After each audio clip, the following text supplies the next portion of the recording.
Alive. What? Shit, that's a lot better than being dead. That was a good one, wasn't it? I worked on that one for like a week, man. That fucking book I bought back there, yo, that one got me that joke. But I feel like I know you guys now for a good, about 4 weeks. I feel like I can confide in y'all about something serious. Yeah, type shit. I'm what you would call like a serial. How do you put this? Like I'm a serial urinal peeker. I don't mean to be, like I'm a guy's guy. I just want to see what's under the hood. So as I'm standing there, I grab my piece. And for all you ladies that don't understand what a urinal is, it's the thing in the male's bathroom that we stand up and pee in. But I stand there, I grab my piece, and someone walks up next to me, and I'm just like, damn, that's bigger than mine, bro. And not, like I don't mean to do that, but it just happens.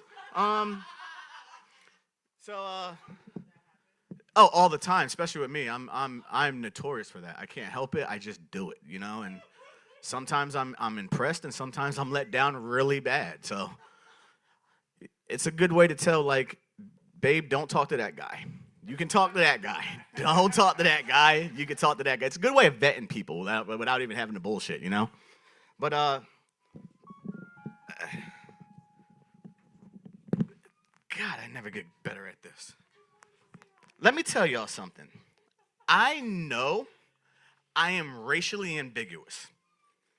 That means nobody knows what the hell I am. I don't even know what the hell I am. I'm like the human version of a chameleon.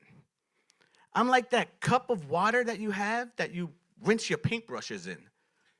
The fuck do you do with this? For all my potheads out there, I'm that blunt you smoke and you hit it. What weed is this? Bro, I don't know. I just busted down some roaches and it's a mystery blunt. That's actually how 23andMe described me. Mystery. It's fucking crazy. Yeah, it sucks, yo. I have no idea. But you know what's really fucked up about not knowing what you are and not understanding how you look? Is you get to lose some things that you really do enjoy. You know my favorite thing to do in the summertime? Wake up, crack a beer open, walk out my yard, get on my zero turn, and cut my grass. American shit. You see my cowboy boots? I stand for that. America. But this summer, I can't do that. Not at all. You want to know why? It's starting to get a little icy out here. And looking the way I fucking look, racially ambiguous, that shit is dangerous, bro. Can't nobody do this. So now, my grass is long as shit. I go up to the white guys and like, hey, can you cut my grass? And they want to overcharge me. And they always hit me with, I know you can't find nobody else cheaper, so this is the price. So you know what I did? My girl reminded me, she said, yo, you remember John that would come wash our cars? And John is a homeless guy that lives around the way. He would always come and be like, hey, Ray, I could do anything you need, man, anything you need. I wash your car and cut your grass. So I said, yo, I'm going to hit up John. I hit up John. John comes over to my house. Last year, John would cut my grass and wash my car for $4. This year, this man has a sign-up fee, and I must pay for 4 cuts in advance. The fucked up thing is John has to borrow my lawnmower. What the fuck? You know what, John? Get the fuck off my porch, man. So now I got one option and one option only. I decided I'm going to go get me a t-shirt. And on my front is going to say pronouns. Pure-blooded and good credit. So anytime I'm on my zero turn cutting my grass in this 90-degree weather and it starts getting icy out here, they come up to me and ask me a question. What's your nationality? Sir, I identify as a white man. Shit. I'm a chameleon, so I could do this shit anyways, bro. That was a little something I wrote this morning. I just wanted to see how it worked. The other thing, let's see where I want to go with this, man. Like, I I want to work on my natural stage work, and that's the purpose of this shit, man. Let's see where I want to go. You know something that pisses me off about my girl? She does, and I love her. I always bring her up, but it really does make me mad, yo. Like, and this is for anyone in an interracial relationship. Anybody do not give her that. She will fuck me up. Baby, keep looking at the camera. God damn. I'm pretty sure that's a hate crime right there, bro. I'm pretty fucking sure. That is where I'm going with this. This is exactly where I'm going. So, the one thing that, like, if you're in an interracial relationship, this is something you should not do, okay? While you're making love,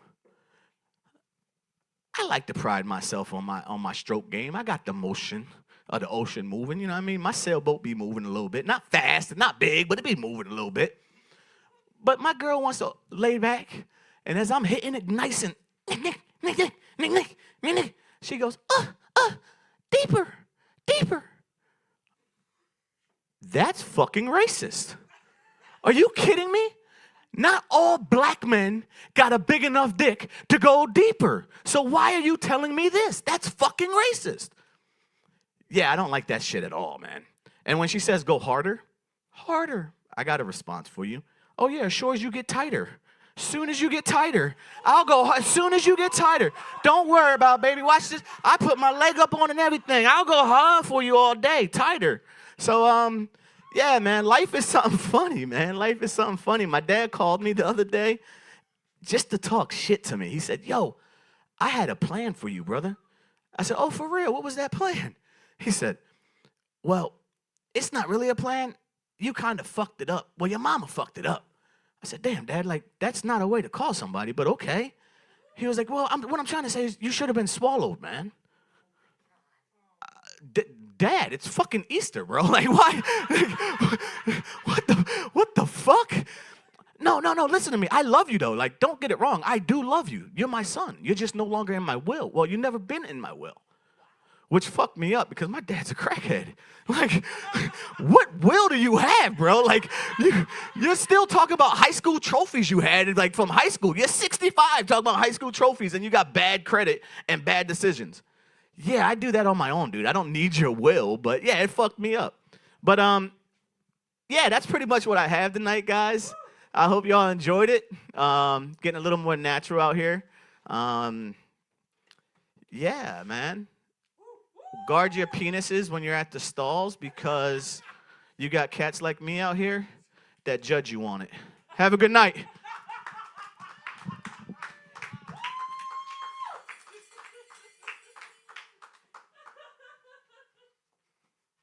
All right, keep it going for Red for opening us up tonight. All right. And we got J.C. Campbell up next.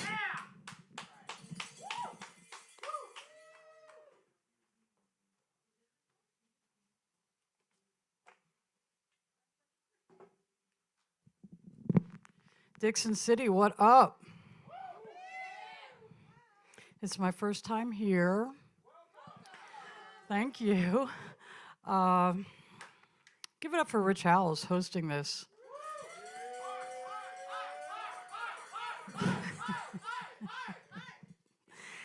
I haven't been performing too much. I am recovering from Achilles tendon surgery. Has anybody else? I had that. Did you?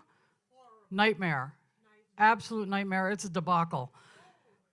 Let me describe this to you if you're not familiar with it. So they put you in a cast up to your knee, and you can't bear weight for 6 weeks.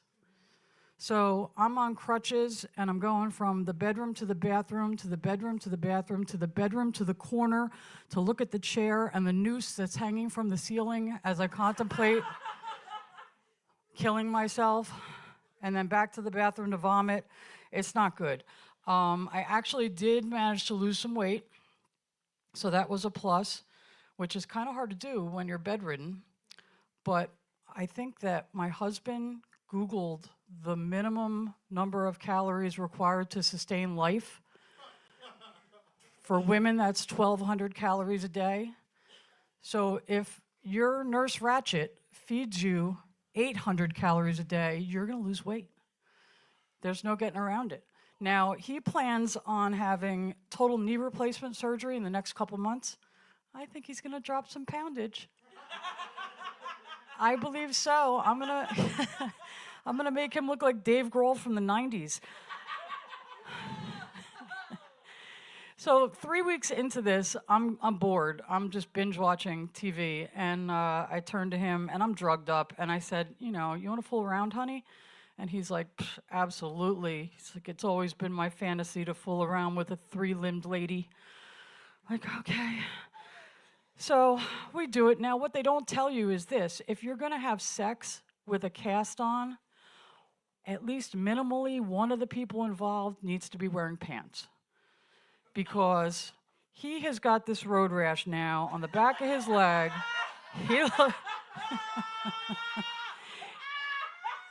He looks like he laid his Harley down doing 60 miles an hour. It's not a good situation. Last week I fractured a tooth flossing. Yeah. Popped it, half the tooth and half the filling right into the sink. I went to the dentist. He said, I can't do anything for you, JC. You need an oral surgeon.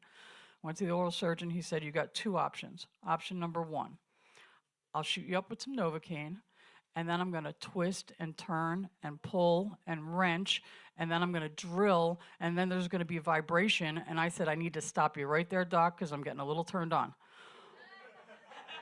What's option number 2? He said, I can knock you out with anesthesia, and then you're going to wake up with a mouth full of bloody gauze, and then in 8 to 12 hours, you'll start to be in pain. I said, all right, let's go with door number 2. The next day, I go to my gynecologist, and after we get done with our exam, the nurse says, the doctor would like to talk to you down the hall. And I said, what's going on? And she said, no, she just wants to have a discussion. And I'm like, cancer? Is it the cancer? She's like, no, you're fine. It's not the cancer. I'm like, okay. I sit down with her, and she says, JC, I just need to bring this up to you because I see that you have bruises all over your arms and legs, and I'm concerned. I need to know if you're safe at home. And I'm like, no, I feel like I'm pretty safe at home. And she said, well, this is a problem. And I said, well, not really, because I have liver disease, so I bruise like a peach anyway. And she says, yeah, but you also have this big bruise on your face. And I'm like, okay, there's this oral surgeon, and that's how that happened. He made me look like Mike Tyson punched me in the face. So she says, are you sure, your husband hasn't been hitting you? And I said, absolutely not. I said, my husband bought me the first handgun that I ever had. He taught me how to shoot. He knows. I will shoot him in the head, awake or asleep. Doesn't matter. He's never going to lay a hand on me. Any veterans here? Veterans? Oh, thank you for your service. Another over here. Thank you for your service. My husband is a veteran, and he doesn't solve problems like normal people. He thinks very far outside the box. He was concerned about the weeds growing in the cracks of the sidewalk. Anybody else would run to Home Depot, get some Roundup or buy a weed whacker. Not my husband. Flamethrower. Yeah, you can purchase a flamethrower on Amazon. Now, I've told this story like 100 times, and every time I tell it, the next day I go on Amazon, flamethrowers are back ordered or sold out. I should be getting a cut. Jeff Bezos should be giving me a commission. So he's out there with his flamethrower, and he's killing all these weeds. He's all over the place. The neighbors see him. They think he's psychotic. He looks like he's preparing for the zombie apocalypse. So, and then we had that ice storm. I don't know if you remember, but we had like 3 days of ice where nothing was melting. It was like, didn't get below 25 for 3 days in a row. And the neighbors are knocking on the door like, can we borrow your flamethrower? Like, yeah, okay. Incredible. I love my neighbors, though. I got one neighbor right next to me. He's got 3 kids, 4 dogs, 9 goats, 5 pigs, 5 chickens, and an unknown number of ducks. This is not a farm. This property is 75 feet by 50 feet. That sounds fairly illegal, doesn't it? He's got his own petting zoo in his yard. I don't like it. It's not a good situation. And he's got a trampoline out there, and whenever it rains, the goats hide under the trampoline to get out of the weather, and then the kids go and they jump on the trampoline, and they're giving these goats concussions, and it's a bad situation. I don't like it. I have a show coming up on April 17th, if you're free. It's in Emmaus. It's called Weeding Out the Stoned. I don't know if you've ever seen this. Alex Grubart hosts this. And so they take a bunch of comedians, and everyone has to get high before the show, except for one. And then the audience has to figure out who's the one who's not stoned. This is my 3rd year doing this. I won last year. They totally picked me to be the straight person, and I was high as a kite. I was. On my way there, I didn't want to smoke. So on my way there, I took 2 gummies, and I got there late. And I go to the green room. Nobody's in the green room. I walk outside the green room into the alley next to Emmaus Theater, and everybody's out there smoking. And Alex walks right up to me, and he's like, "Here you go." I'm like, "Okay, I guess we're doing this now." So 2 gummies on top of a lot of weed, and I was toasted. And they were like, "No, she's not high." Oh, yeah, I was way high. So April 17th, it's a Friday night, tickets at the door. If you can come out, I'll end on this. Any Foo Fighters fans here? Yeah. Okay, so I go to a Foo Fighters concert, and I'm with my cousin, and in between opening acts, I step out to use the restroom, and when I come back, my cousin says, "Hey, JC, check it out. This is Lisa. She's a comedian just like you." And I said, "Really, you're a comedian?" And she says, "No, I'm Canadian." Okay, that's not really the same thing, but welcome to America. Thank you guys so much. You've been great.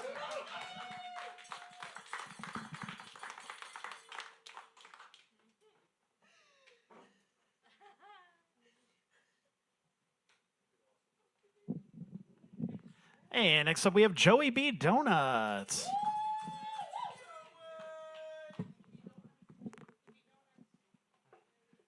No, I don't have any donuts, unfortunately. I never bring donuts when I come here. One day I'm going to have to. I brought donuts to Pep's Pub one time. No, it's not that. It's that I always forget. That's all. Before I start my set, I'd like to say thank you to everybody who came to the Bar and Company on Saturday for our fundraiser show for Chris Jones's friends. We raised $800. And that was really awesome. Thank you to everybody who came out. I appreciate it. Yeah, I guess I'll get into some jokes now. You know, I'm not really good with these introductions, so I just kind of dive right in. We all have a good Easter on Sunday. My Easter was kind of shitty. I made a terrible mistake. This is a little PSA for all of you people out there. Do not, and I repeat, do not get the fisherman's platter at IHOP. I spent 3 hours on the toilet today. I ate 100 of them. Thank you very much for noticing. I appreciate that. So if you want to get the fisherman's platter at IHOP, don't. But if you do, I hope you love your toilet. Okay. I was at Walmart today, and I saw this person with a hoodie on, and on their hoodie it said, "My blood type is Dr. Pepper." And I think that's pretty interesting because that's a very creative way of saying to someone, "Hi, I have type 2 diabetes." Okay. I was with this girl this one time, and we were at a bar, and then we went back to her place, and she goes up to me and she goes, "Joey, can you do it with me in bed SpongeBob style?" I didn't know what SpongeBob style was. I thought maybe there was going to be an orgy in there because SpongeBob style I thought meant multiple holes. All she did was just drop on the dick and flop like a fish.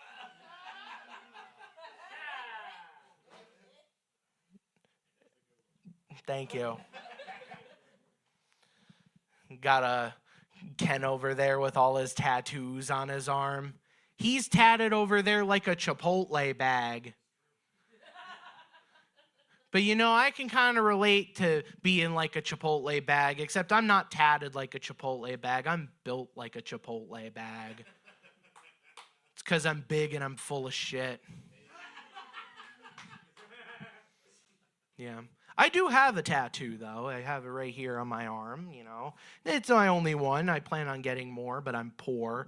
But, like, it only took, like, 3 hours, and out of those 3 hours, I cried during 2 of them.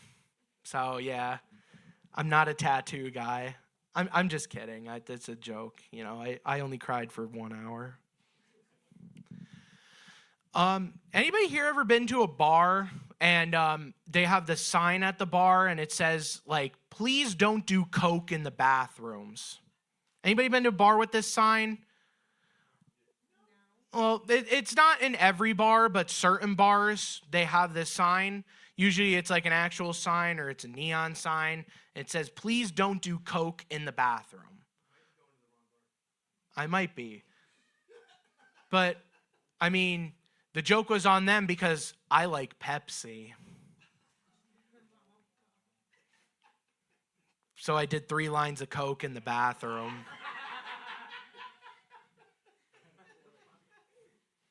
I have 150,000 McDonald's points. And you're probably wondering why I have so many points. Well, it's because for 2.5 million points, I can get a night with Grimace. And the best part about it, Ken, he can't say no to anything. Which means me and Grimace are going to be going to the Burlington Throat Factory for a Grimace shake. I'm going to be getting some serious Grimussy when I get those points, Ken. What'd you say? Discount throats? That's a good point. Grimace don't care if it's raining or snowing. Yeah. Don't get the fisherman's platter at IHOP. Worst mistake of my life. Actually, second worst. The worst mistake of my life was when I decided to eat a whole box of Fiber One bars. Yeah, I got to know my toilet very well that day. I learned what was in every ingredient in a can of Febreze. A lot of things that we shouldn't be inhaling. You shouldn't do Febreze in the bathroom. Yeah, it doesn't make any sense. It's okay. You know what else doesn't make any sense? That I bought 5,000 bees. I just have 5,000 bees in my house right now. And you're probably wondering where I bought all those bees from.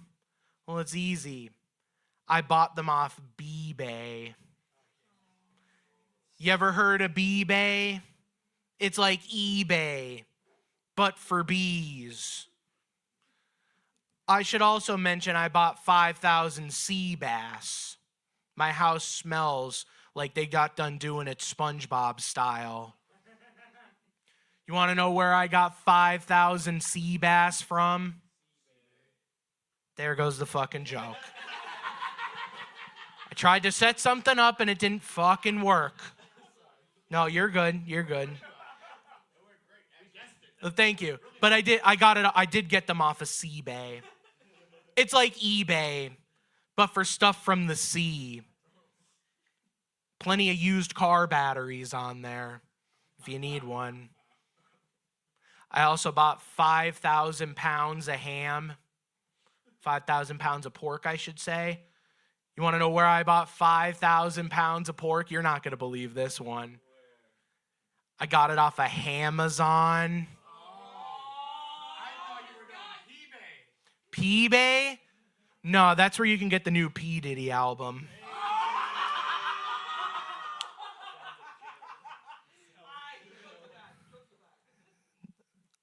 I don't know how to cook. I eat fast food every day. Didn't you hear what I was saying to Ken? I have 150,000 fucking McDonald's points. I'm trying to fuck Grimace. You know, they do say no glove, no love. Am I right? I'm going to tell another joke. Yeah, this is going all right. No, as I did mention earlier, I do eat out at a lot of restaurants, mainly fast food, but I do occasionally take up the casual chain dining. Like today I went to Chili's, and they don't sell Chili's at Chili's, which I think is fucked up. Like at Olive Garden, I went in there, there's no olives in there. There's not even a garden in there. There's just some Italian food that you can cook in a microwave. I didn't know Marie Callender worked at Olive Garden. I fucked that up. It's okay. I'm just trying new shit. But there's one restaurant I frequent the least, and it's Red Lobster. I've only been to Red Lobster 2 times in my life. Once was after my high school graduation, and the other time was after my cousin's parole hearing. And let's just say one of those moments was a celebration, and the other was my high school graduation. But yeah, the shit has changed at the Red Lobster since I've been there last. And shit has changed. They sell seafood boils there now. That blew me away that you could get a seafood boil at Red Lobster. So I decided to get one. And, I'm expecting a nice presentation, like how it looks on the menu, It doesn't look that bad. They served me that shit in a greasy Walmart bag. There's grease dripping all out on the table and everything. It's all on my hand. I thought the U.S. Army was going to invade it for all that oil that was on there. I'm not going to lie. I don't do political jokes, so that's your one freebie, and then I'm done. I was looking in there, it had the usual fixins, but something just wasn't right. There was more shrimp tails than shrimp in my seafood boil at Red Lobster. I counted 6 shrimp tails and 4 shrimp. Folks, the math just ain't mathin'. And to top things off, what made it even worse is I found a huge Zin pouch. I thought maybe that was just a little bit of extra seasoning in there, but no, it wasn't. And if you think that's bad, a person in the booth behind me got a seafood boil, and he got a half-smoked cigarette in one of the crab claws. Because even the crustaceans at the Red Lobster aren't getting off that easy. Oh, no. But I decided, it was all right. But, I'm not a big fan of Red Lobster. I haven't been there since. Next thing I know, they're going to be serving, Parmesan-crusted bullshit or whatever. I'm thinking of the wrong restaurant, honestly, because I don't know what else to say other than don't get the fisherman's platter at IHOP, or you're going to end up knowing what's in 2 cans of Febreze and a can of Glade. That's my time. I'm Joey B. Donuts. Y'all have a good night.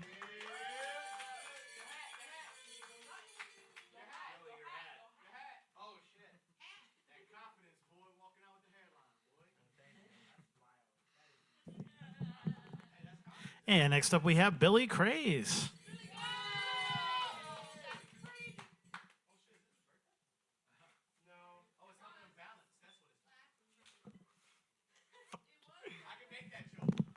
So, no, it's not my birthday today, but it was 3 days ago, and Chloe over there gave me this balloon. But also, it was her birthday the day after, so happy birthday as well. I'm actually nervous to go outside with this balloon because I think it might carry me away. I also want to point out, Joey seems like one of those people from those math problems we had to solve as, children, buying 5,000 bees. What are you doing, buddy? You okay?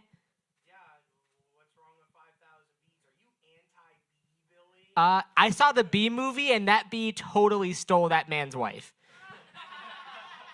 I was talking to a friend of mine today, and she had mentioned to me that she had got new shirts, and she was like, yeah, they're like crop tops, but longer. And I was like, oh, so they're fucking shirts. Yeah, uh-huh.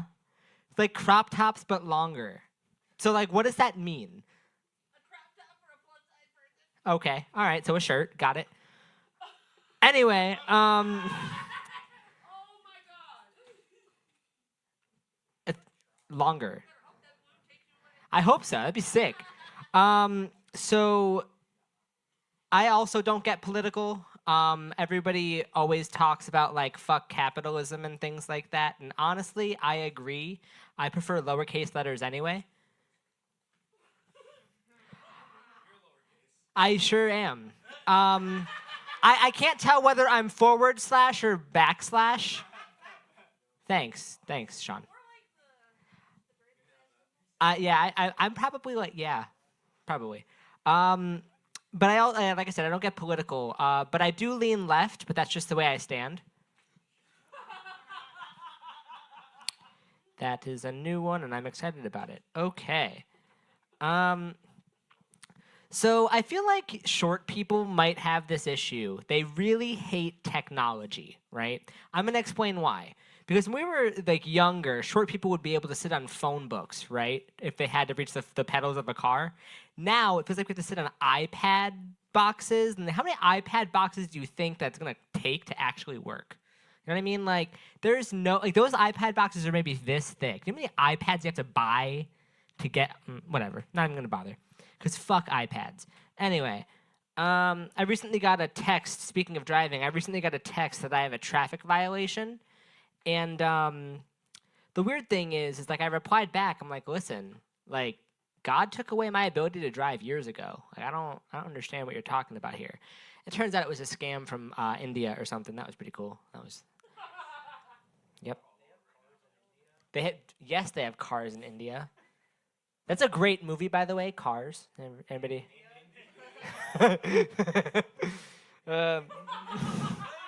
Wild. So I haven't really been to the gym this past week because it was my birthday week and I was trying to like my life for a little while. But I recently turned 27 and all I had to do was make it to December to beat the 27 club.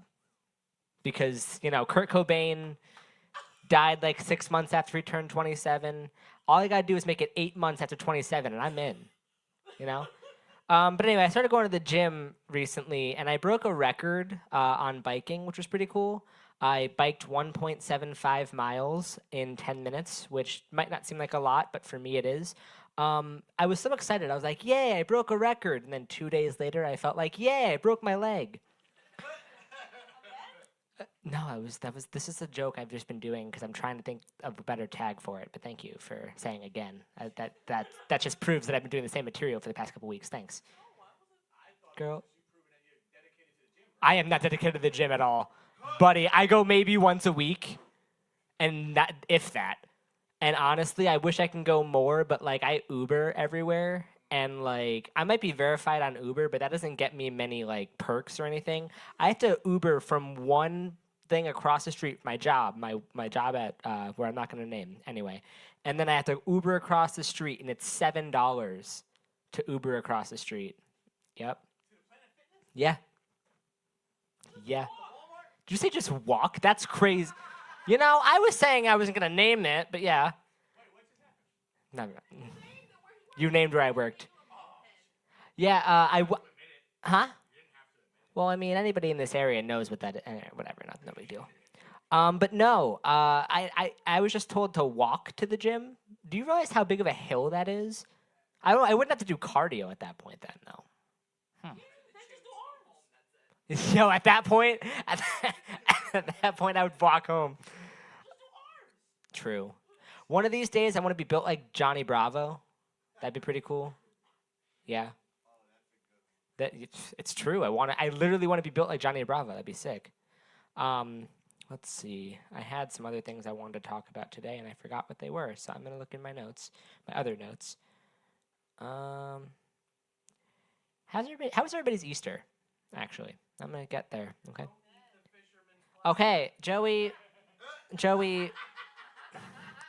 I don't think anybody was going to anyway. I'm surprised you know what? And that's the other thing. You just say you ate all this food. But okay, so a little bit of backstory before I get into the Easter thing, okay? Joey was like trying to tackle this Buffalo Wild Wings challenge to see how many like boneless wings he could eat in one sitting. Man couldn't even eat 22 wings before he got full. So if he really ate 100 fisherman's impossible, number one. But number two, are you okay? I'm a little messed up, not gonna lie. But I mean, I'm still standing. I came out tonight. I'm still standing, better than I ever been. I can't think of the rest of the words. Feeling like a little kid. Anyway, guys, all right, back on topic. All right, so Easter. Easter always confused me. I'm not really religious, but I will say this. It really confused me that, like, just because Jesus is coming, we have to hide the eggs. Like, I don't know if that makes sense to any of you guys. Did you say Jesus is black? Boom! Yes, hell yeah, he is. He can still find the eggs. He's magic. What? That's crazy. That's... Red, you're allowed to say that because you're black, but that's racist. I don't know. He's racially ambiguous. Yeah. Spell ambiguous. Go ahead. You still missed the B, but all right, dog. My favorite thing ever is when people use big words and I tell them how to spell it and they can't. Because in all honesty, don't ever... I hate big words. Big words are the most annoying thing. Also, too, I hate synonyms. This is just a random rant I'm going to go on real quick.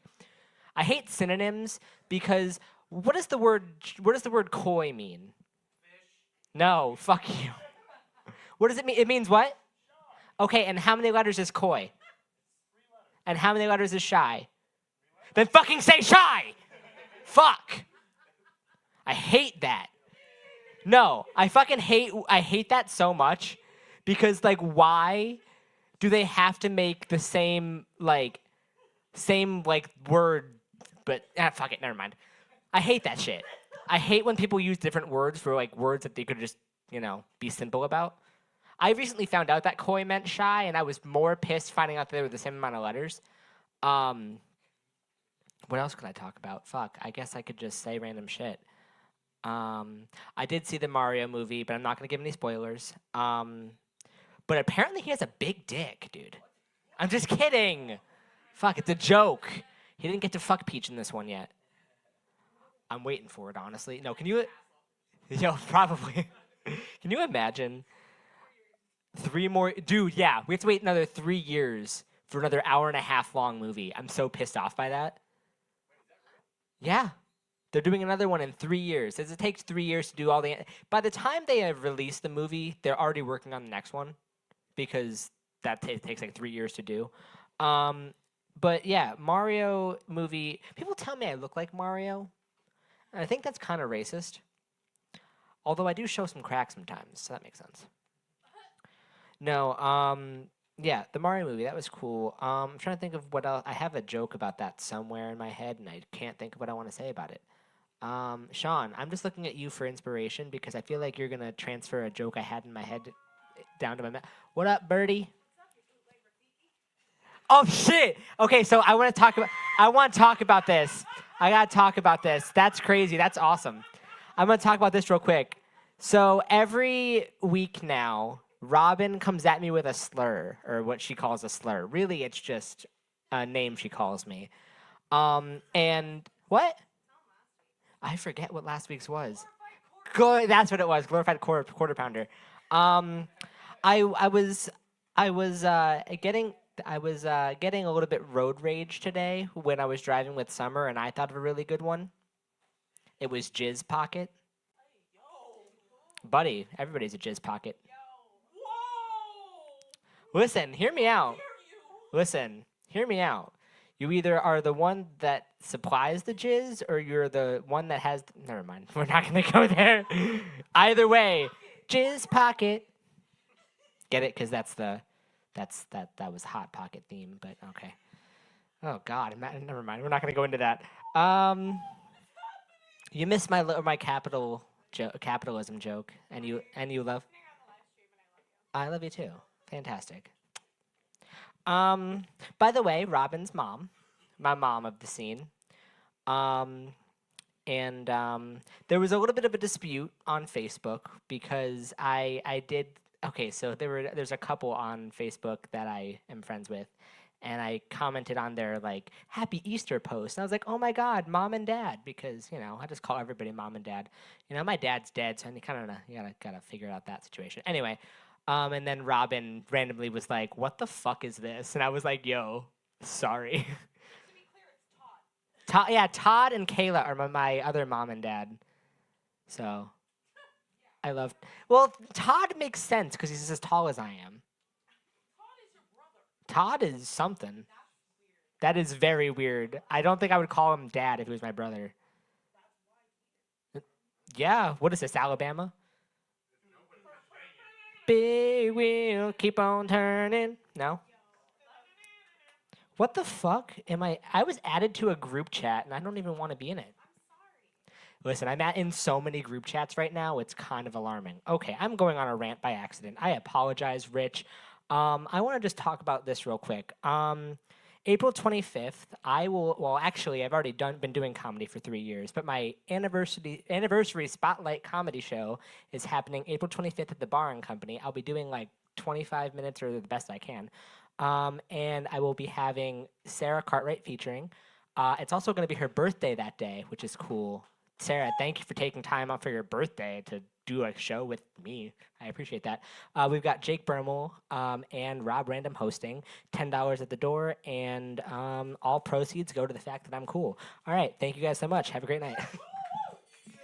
Also, give it up for Rich, and don't say hard. Give it up for Rich. Hard, hard. I have to explain that to everybody at this point.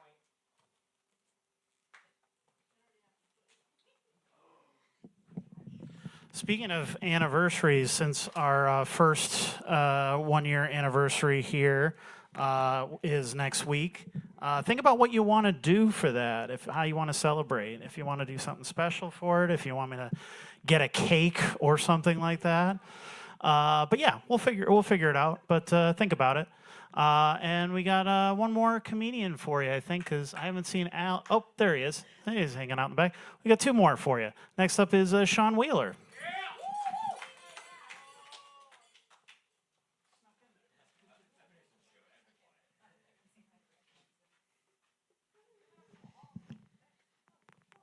Hey guys.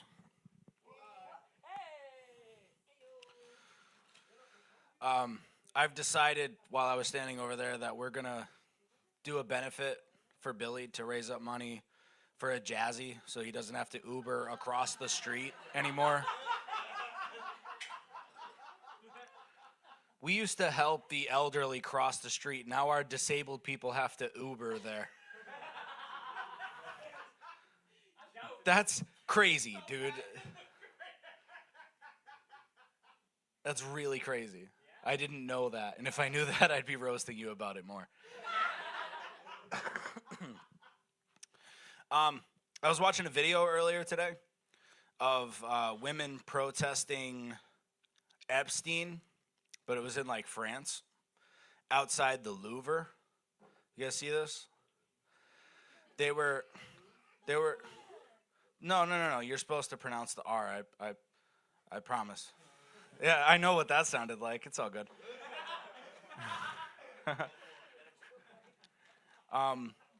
They were doing it topless. Yeah. Protesting sexual deviance with your tits out. That's a great idea, actually. I think we should bring that here, in fact. Matter of fact, if you hate Epstein, show us your tits. Let's go.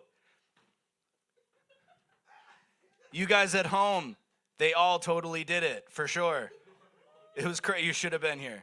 All right. I've been watching videos of black people reacting to white people music. It's like a new obsession of mine. Anyone else watch these?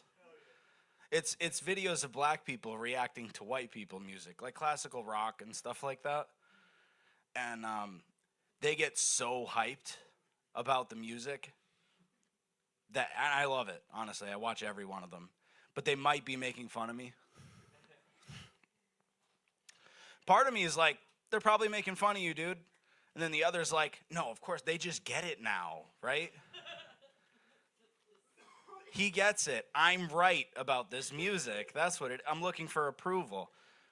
And the OnlyFans girl really wishes I was there. You know what I mean?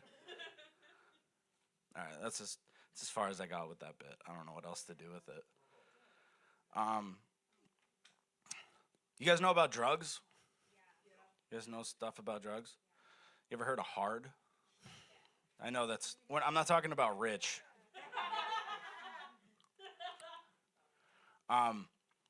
Hard is what I assume to be just like drugs you can't crush or whatever. I don't know.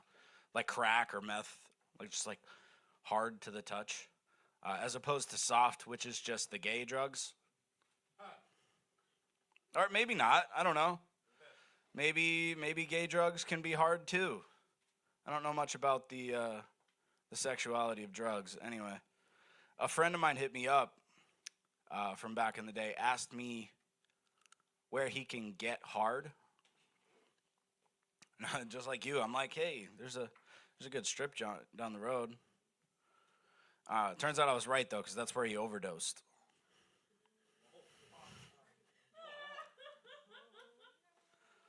Yeah. But since I was the last one to talk to him, the police asked me to come out to identify the body, and he was still bricked up. You know what I mean? All right. Is this just like too much comedy for you guys now, or everybody's checked the fuck out, dude? Golly, I'm turning red up here right now, and not like red over there.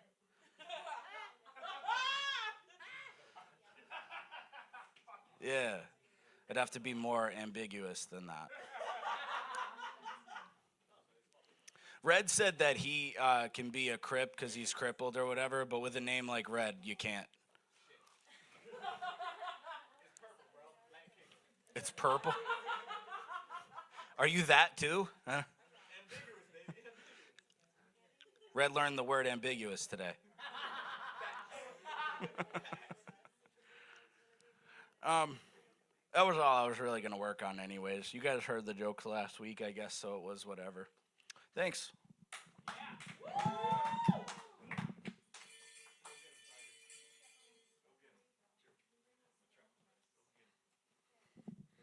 Next up, we have Alec James.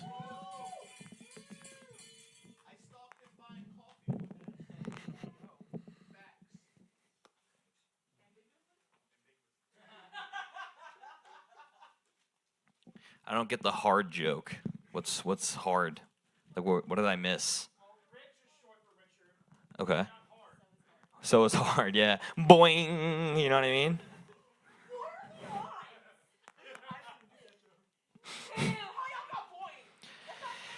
So you guys are a cult, huh?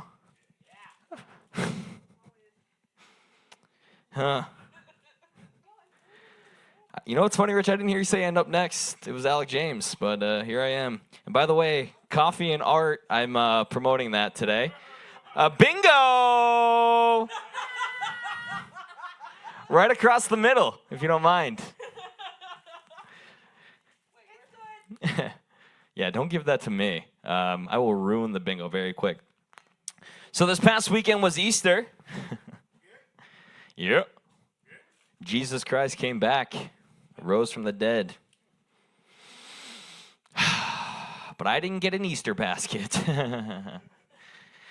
You think being 29 and living at my parents' house, I would get something, right? It was the first year, actually, being 29. I was very upset. My mom made a actual last-ditch effort to kind of piece something together. She like went to Walmart, grabbed some Doritos, and gave me like a Hershey bar, and I was like, oh, cool. Yeah, nice. And I was appreciative, obviously. But when my niece was opening up her Easter basket, she was so excited. She's like, the Easter Bunny's here. Yeah, this is so great. And like, everything's so great. I was like, oh my God, the Easter Bunny got you that? It seems like the Easter Bunny doesn't go to Gertrude Hawks anymore and buys Jordan crackers. It's all I wanted. It's all I wanted.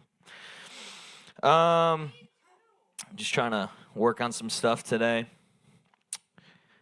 I'm back on the dating apps. Oh, it's all right. It's more like a game for me, but not like a game to get women. Just try to get likes, get matches. I feel like Thanos, shooting every shot I possibly have You know, I never message anybody. I just like, and if they like me back, it just sits on my, what was the word? Sits on my terrace and collects dust. Terrace is a funny word. Yeah, I really don't have game. That's kind of why. I might seem like I do. But like, when it's kind of just like projecting confidence. Like if I match with somebody, I'm like, hey, and that never fucking works. You say yeah? I know. You don't have to agree with that. I'm saying it never works. I'd rather just meet people out in the wild so I could just make awkward eye contact with them for a while and never go up to them. That's kind of what I'm really good at.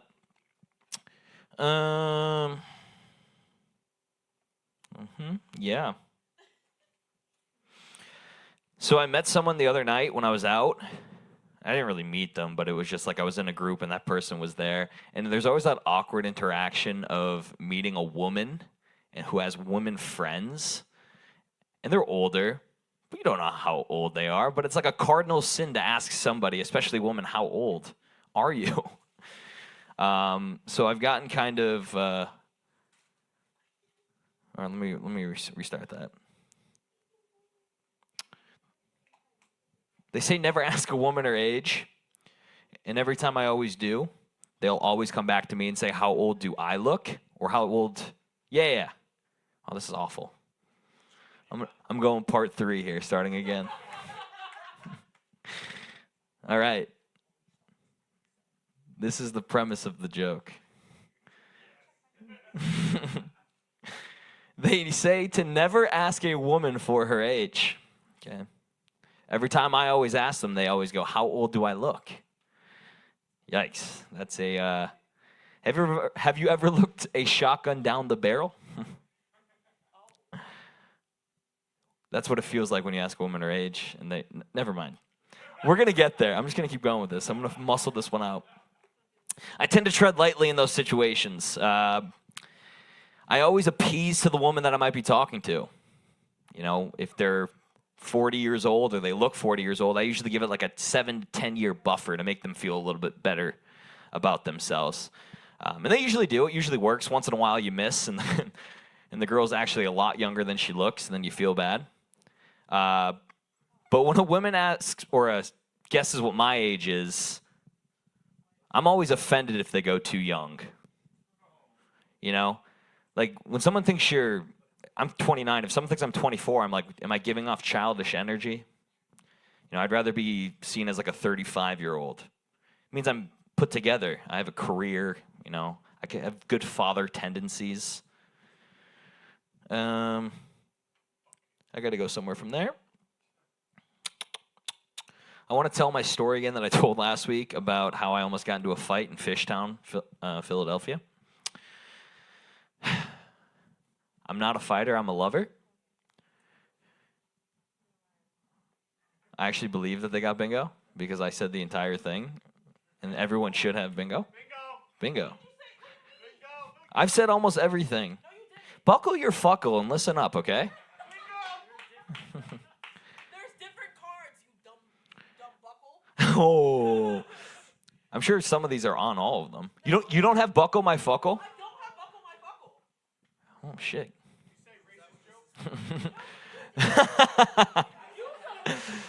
Jesus isn't black. Yeah.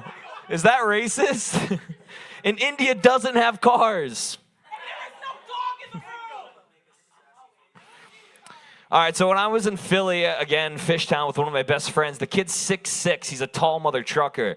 I'm very intimidated by him, and he is not intimidated by anybody else. And anytime we go out, we get drunk. And whenever he gets drunk, he gets combative, okay? I'm afraid of him. They got drunk. Thanks for bringing bingo to a comedy open mic. This is the worst. You guys aren't even paying attention. You're right. You don't have to pay attention. But I can't even think.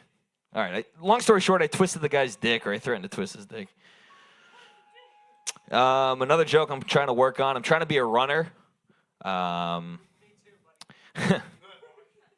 I'm definitely trying to be a runner. It takes a lot. I don't have the build of a runner. Runners are long, right? They run like, let's see. They run like gazelles. Holy shit. I tried to write too many jokes this week. God made runners like gazelles, slender, high-flying stride, and fast-moving. God built me like a cannonball, right? Short, stocky. You shoot me out of a cannon, I go as fast as I can for a short amount of distance, and I implode on myself. What? Yes, I come on myself after I run. That's what I meant.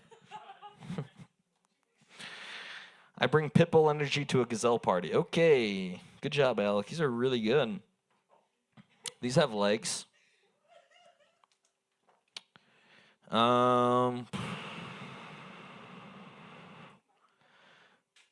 have a ukulele? Do you really? Yeah, I'm just going to resort to singing a song. I'm doing it. Oh, don't tune it? Why? I always wanted to do this, actually, and I was thinking about it today.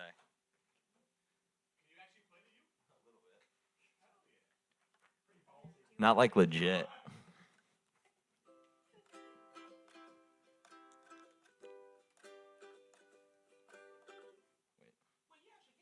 You think I was kidding? What the fuck?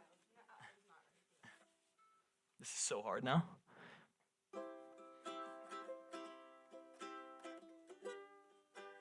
Hold on.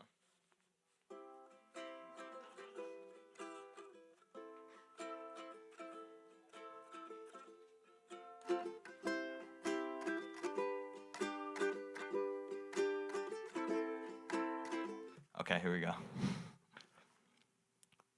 I can't do this? All right. Wise men say only fools rush in, but I can't. Nope. Falling in love. Come on, everyone. With you. All right, keep going. Shall I say, would it be your sin if I can help? Keep going. Falling in love with you. Awful, but we're gonna do this one more time. From the top. 1, 2, 3. Wise men, there we go, say, only fools rush in, but I can't help, falling in love with you. Thank you guys so much. That was my attempt at playing ukulele at the open mic. I love you all. I'm now in the cold.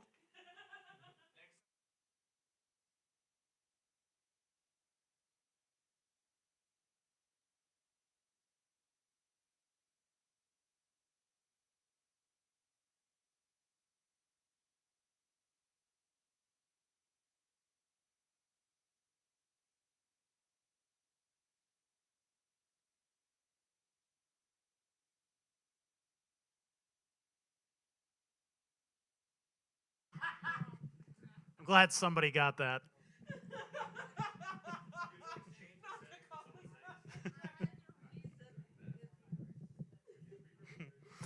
And next up we have Machi.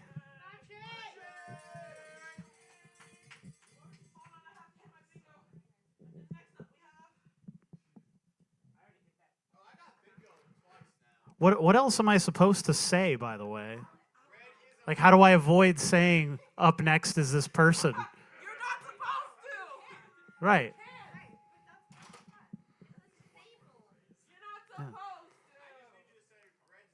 to. No, I'm gonna take these home. I'm gonna lay them out, and I'm gonna purposely not say any of those things next week. I'm gonna come up with a way to get around every one of these just to make your lives difficult.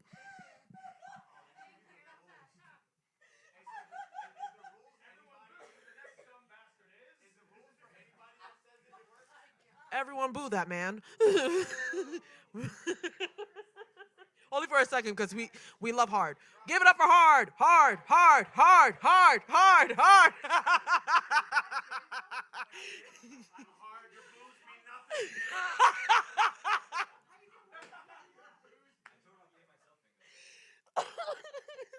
Okay. Hello, everybody. My name is Machi. I'm going to sing a couple of songs for you today. I'm in a mood. Last week was my birthday. I'm 28. Yay! And I'm going to make it everybody's problem. Because I'm a year older. Anyway, here's my first song. It's called No One by Jess Glynn. Because Jess Glynn is a staple of mine. Anyway, here we go.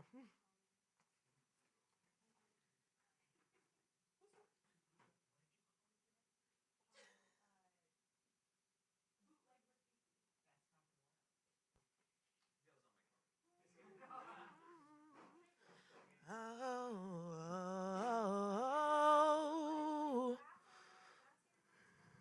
it's gonna play at some point.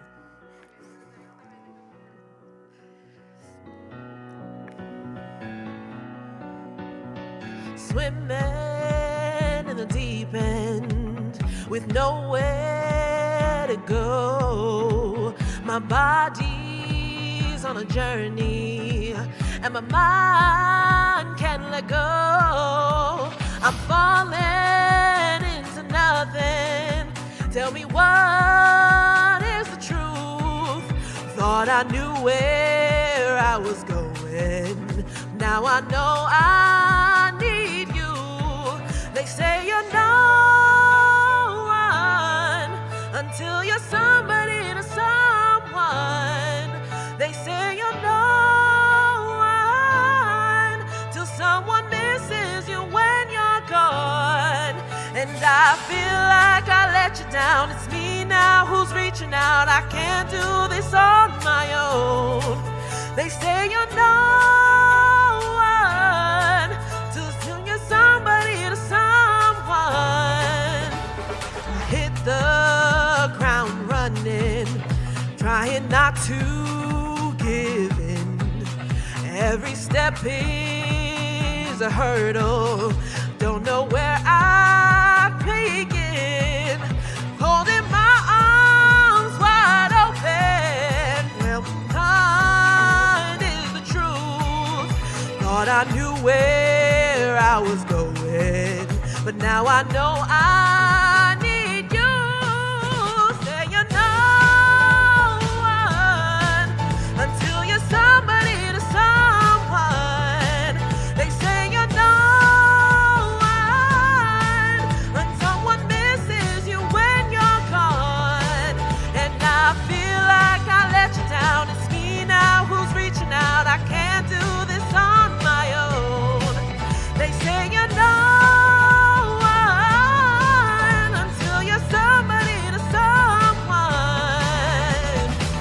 If I came home and it all crashed down, if I came and there was none around, would you be there to pull me out? Could I be that somebody to you? Could I be that somebody to you? Could I be that somebody to you? To you, to you, to you, to you.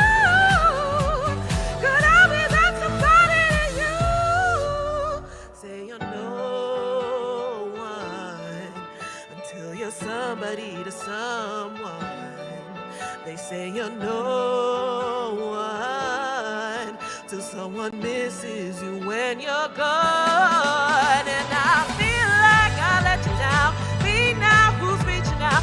Can't do this on my own. They say you're no one till you're somebody to someone. They say you're no one until you're somebody to someone.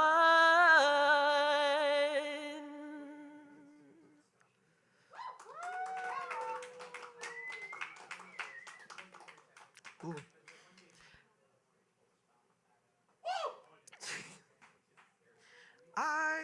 feel tired suddenly. Next song and my last song is gonna be Say No. Same artist. I'm suddenly tired. I was gonna sing an original, but I'm not feeling it anymore. I don't I don't know what it is. It's like it's like spring suddenly hit and like my energy is just like zapped. Anyway, yeah,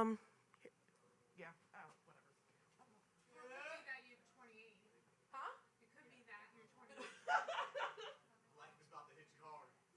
Your body's catching up. Oh shit, you think it's bad now? Don't say that.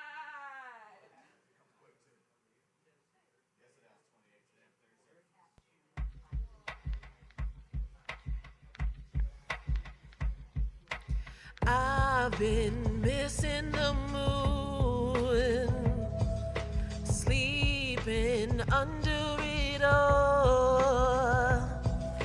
Days go, night quickly falls by. I'm no longer with you. And if I go backwards, it's gonna retract, but nothing good's coming that way. I'ma keep moving, forget all that bruising, something good's coming for me. Don't know why I waited so long. How could I have gotten it so wrong? You held me in the weight of your arms when all I had to do was say no. Ooh, say no. Feel your face on my door, 'cause you're not welcome no more. See, I'm finally floating upstream without your blood on my sleeve. And if I go backwards, it's gonna retract, when nothing good's coming that way. Wheels finally turning, my heart is burning, something good's coming for me. Don't know why I waited so long. How could I have gotten it so wrong? You held me in the weight of your arms when all I had to do was say no. Ooh, say no when all that you gave me was never enough. Ooh, say no, and all that you did, it was never for love. And I don't know why I waited so long. How could I have gotten it so wrong? You held me in the weight of my arms when all I had to do was say no. Ooh, say no. Ooh.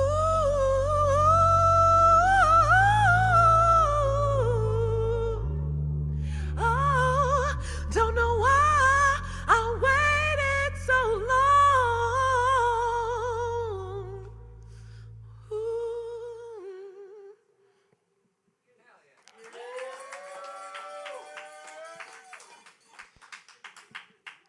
Thank you. And I lied. I have one more in me. Yes, I did. It's all right. I'm an April Fool baby, so it's a joke. Anyway, no, but it wasn't a joke. I was serious about lying to y'all. Anyway, it's another Jess Glenn song, but it's one of her earlier songs from 2015. It's called Home. Enjoy.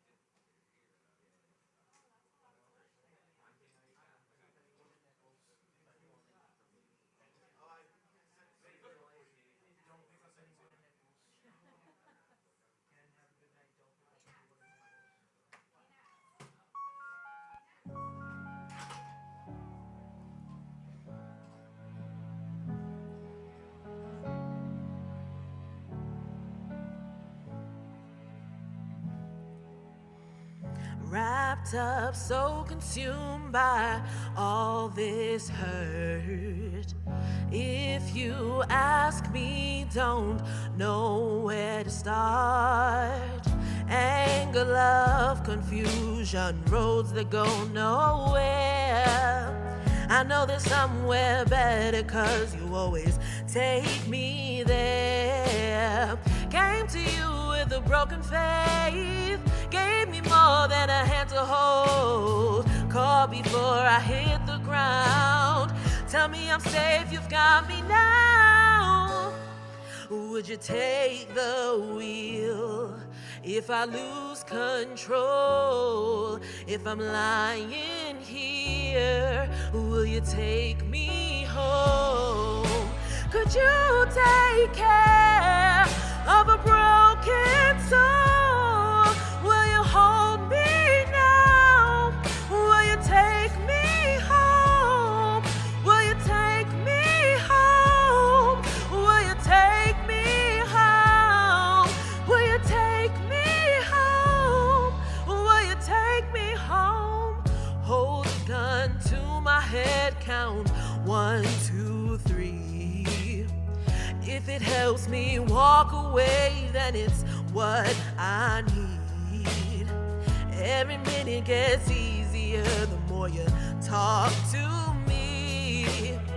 You rationalize my darkest thoughts, yeah, you set them free. Came to you with a broken faith, gave me more than a hand to hold. Called before I hit the ground. Tell me I'm safe, you've got me now. Would you take the wheel if I lose control? If I'm lying here, will you take me home? Could you take care of a broken soul? Will you hold me now? Will you take me home? Will you take me home? Will you take me home? Will you take me home? Will you take me home? I won't be lost forever in you. And I'm haunted, whoa, falling. You said space will make it better and time would make it heal. I won't be lost forever and soon I wouldn't feel like I'm haunted, whoa, falling. You said space will make it better and time would make it heal. I won't be lost forever and soon I wouldn't feel like I'm haunted, whoa, falling. Would you take the wheel if I lose control? If I'm lying here, will you take me home? Could you take care of a broken soul? Will you hold me now? Will you take me home? Will you take me home? Will you take me home? Will you take me home? Will you take me home?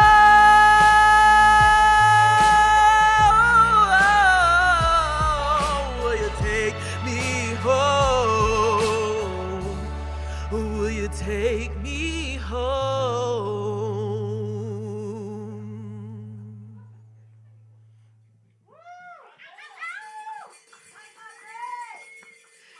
And that's all the dog that I have in me. Thank you, Rich. Thank you, NEPA Scene. Thank you, Stronghold Studios. Thank you to Union Vapors 570 for this wonderful space.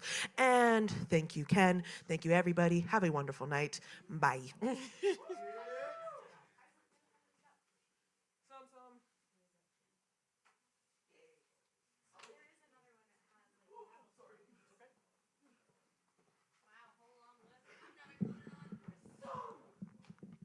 So we got a little surprise for you. I guess Liz is going to sing us a song. So I'm going to squeeze her in there before these guys head out, if that's okay.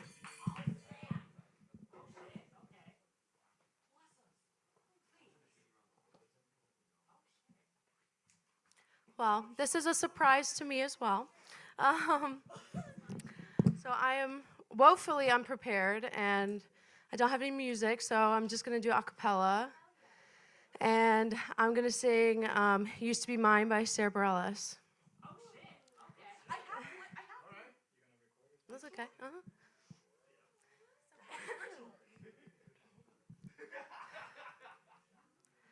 It's not simple to say. Most days I don't recognize me. These shoes and this apron, that place and its patrons have taken more than I gave them. It's not easy to know I'm not anything like I used to be, although it's true. I was never attention's sweet center. I still remember that girl. She's imperfect, but she tries. She is good, but she lies.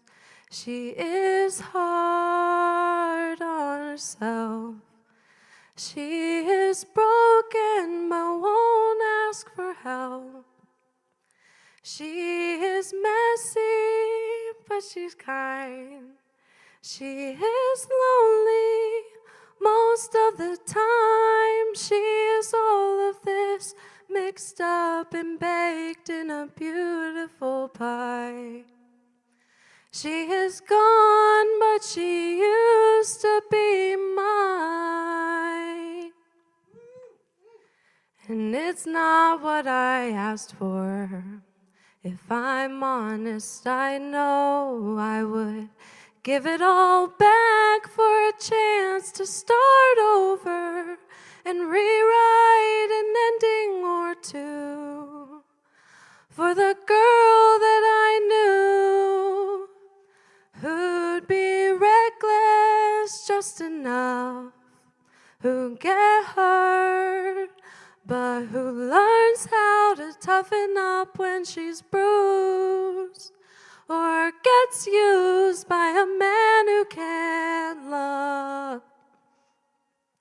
And then she'll get stuck and be scared of a life that's inside her, growing stronger each day, till it finally reminds her to fight just a little, to bring back the fire in her eyes that's been gone but used to be mine.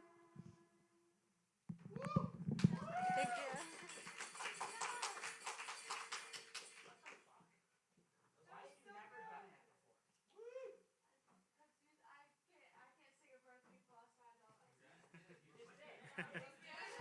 Keep it going for Liz.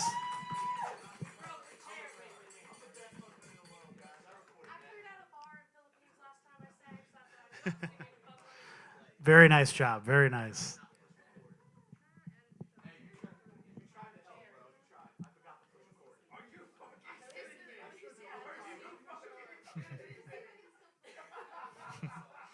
And now we have Birdie.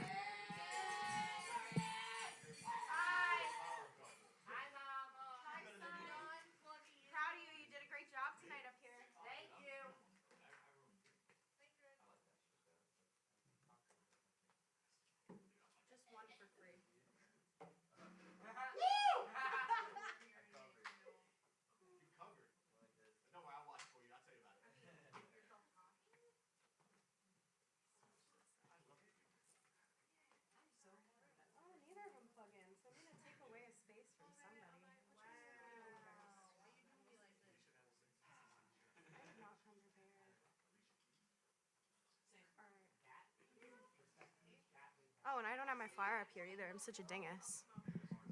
Yay. Thank you. Don't tell me what to do with my whole summer. It's my job, she says. Bonk.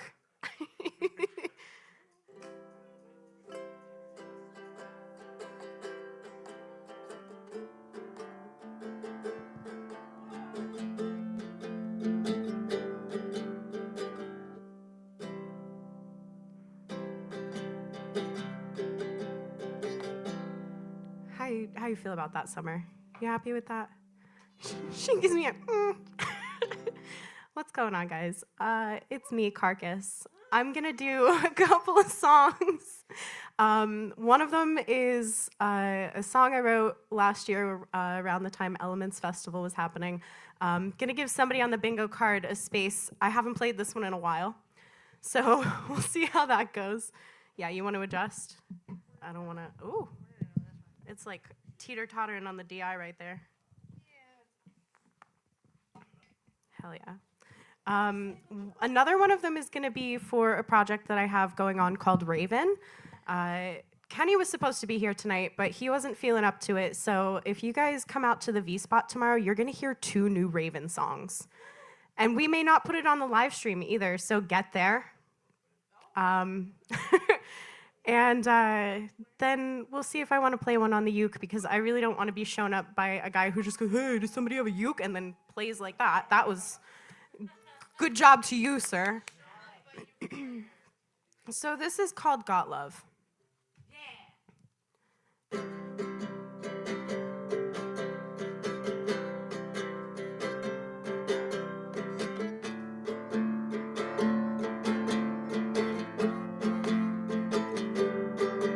The first time we locked eyes, it felt like Radiohead was playing in the moonlight.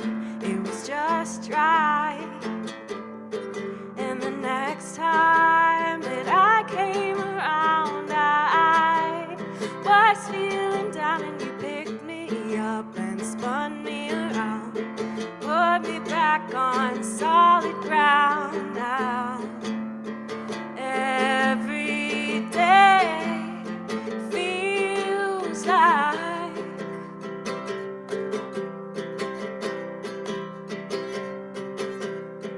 I've got love on my side.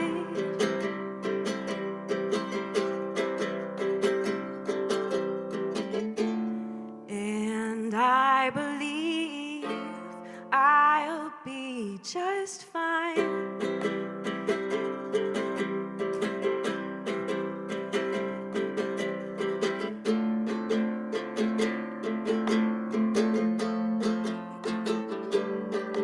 The hardest and the weirdest are the moments when I am all alone with myself.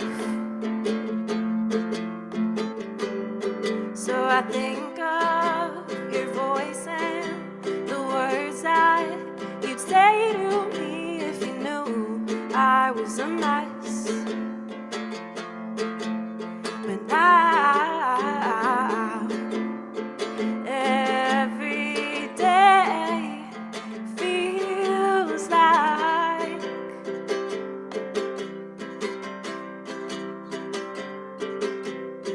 I've got love. Hey, hang on. On my side.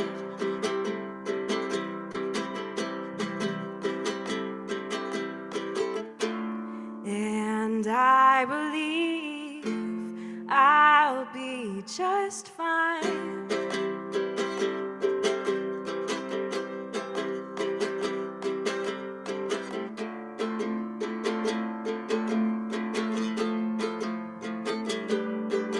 The best part of growing old and knowing you is knowing that we care.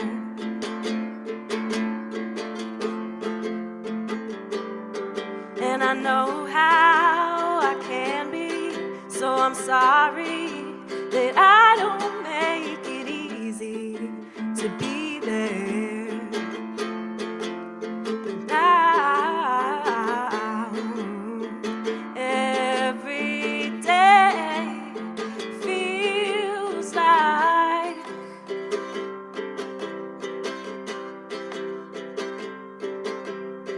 I've got love on my side.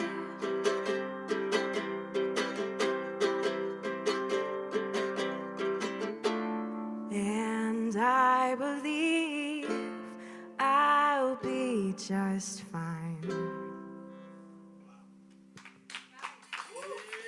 Thank you. That's Got Love by me, Birdie. I'm gonna do Blue. That's the song for my project called Raven. It's gonna be a full band project.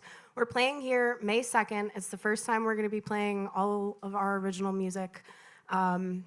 Squid Sterling's gonna be there, Free Fall's gonna be there. I'm gonna do a little acoustic Birdie set, and then we have 2 DJs playing after the band, so it's gonna be a banger. Thanks, Ken. Thanks, Rich. Thanks, Summer. I love you guys. May 2nd. Around the shop, there are 2 mini flyers with little Killer Buns stamps on the back, and if you find them and keep them and bring them to the show, you get $5 off. Just saying. And take the stickers if you see them too.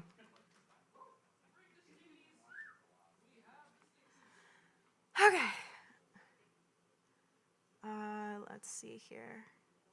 Wow, you guys ever forget how to play your own song real hard? Oh, here we go. Yeah, Billy knows.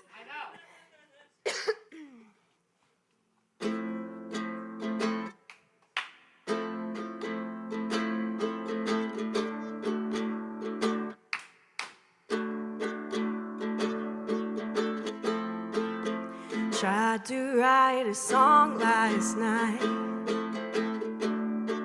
to tell you how I'm feeling. I couldn't get the words out right or give them any meaning. And I have never been quite like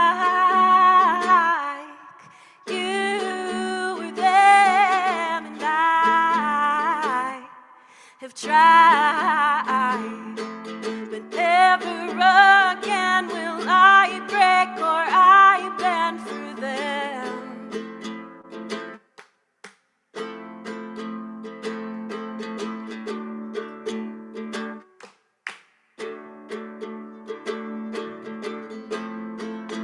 Take a look into my eyes.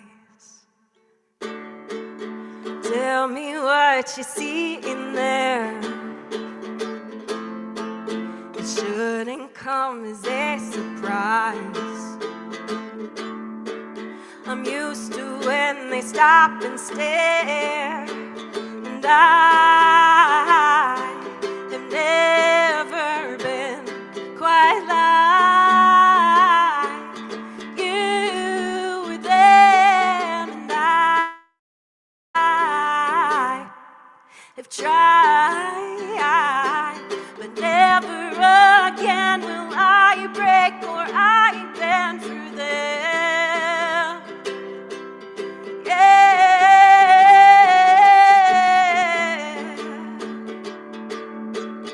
Ooh.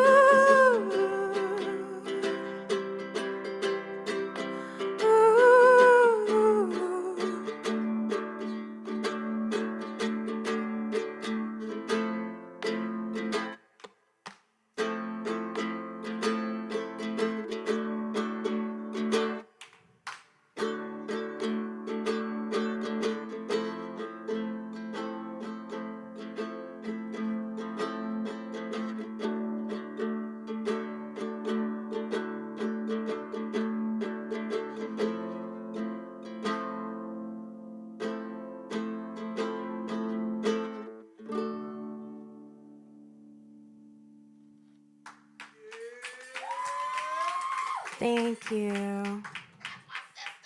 Do you want to come play a song with me? Put you on the spot? You could say no, but it was your idea. So you guys have heard me play the Elephants Dancing song Day Out of Hell, right? Well, that's their vocalist, their bass player, and he's going to actually come play the song so you guys can hear what it sounds like. What? I told you they'd love it. HDIRL.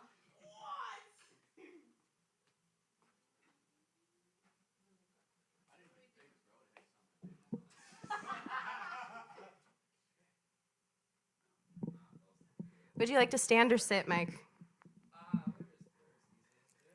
You tell me. We got quarter inch here.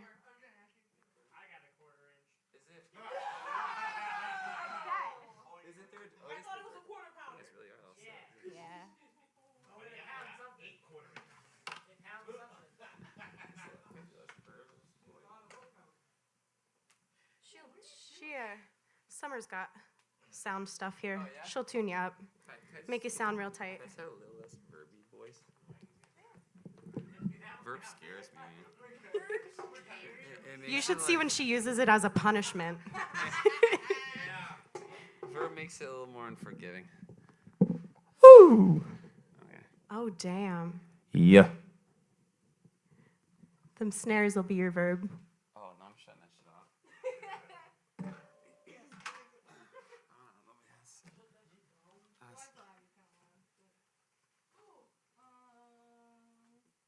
I'll put it halfway for now so you don't get no feedback.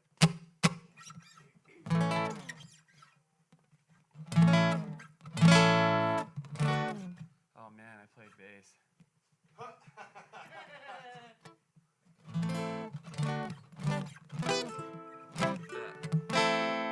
Yeah.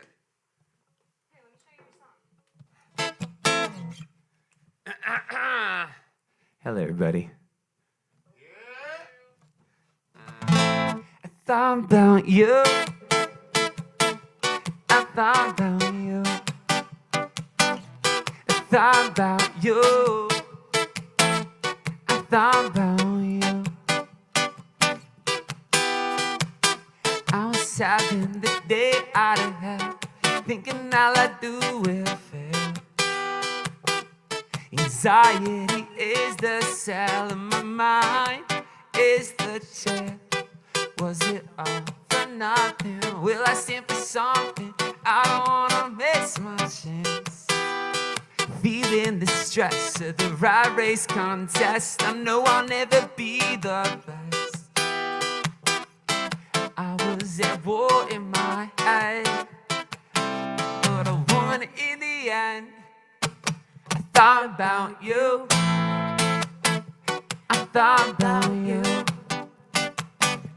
I thought about you. Yeah, I thought about you. Sometimes I feel like my head is a cloud.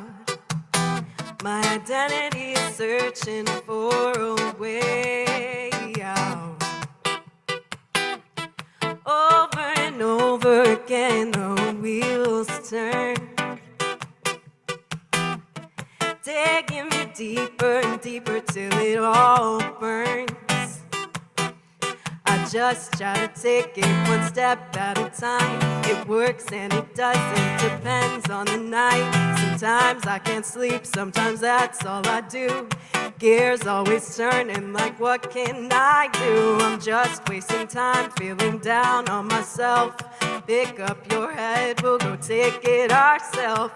Born from the struggle, we know how to survive. But surviving's a day job, what we do is thrive.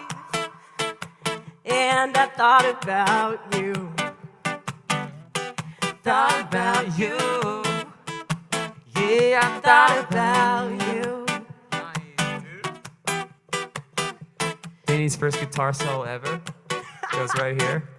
Usually I promote a show and have to play and talk at the same time, so. I was at war in my head, but I won it in the end. Nice. Yeah. Give it up for Mike Iorio, guys. Thank you, dude. I appreciate you. That was dope. The harmonies were, I was expecting that was solid. So that's it. We're going to end it there. Love you guys. Thanks to everybody who does all the things.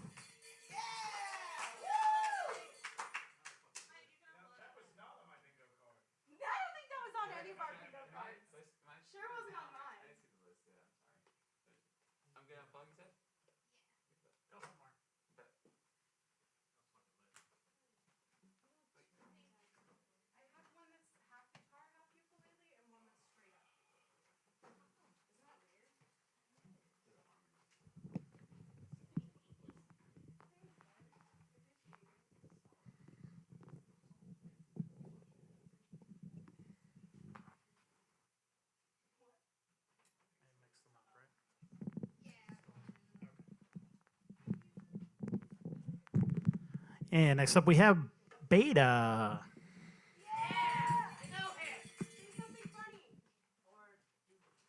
Say something funny. I was planning on doing music this week, not comedy. Yeah, well, every time I do comedy, I make fun of Billy, so he probably really doesn't like that.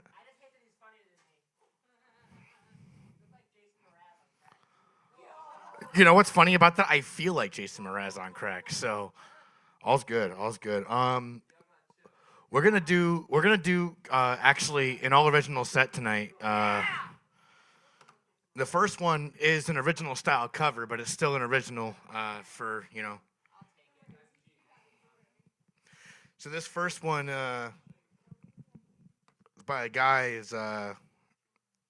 his name's Danny Warsnob. He's actually the lead singer of a band called Asking Alexandria, but he went like off on and did some like bluesy country shit on the solo side when he left the band for a little bit. Now he's back with them. I love him as an artist, and I really vibe with this song. So everything you're about to hear is all my original production. I redid the instrumental completely. I did all the harmonies. All the vocals you're going to hear are mine. And I'm going to belt this out real quick. So this song's called Best Bad Habit.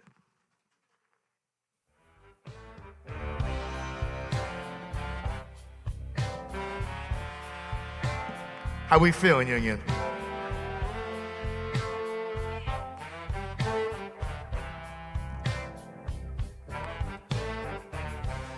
You come and go, in and out of my life. And that $2 talk and the $1 million smile. I hear you knocking. I said, oh, not again. I tell you to go, but the next thing I know, I'll be letting you back in.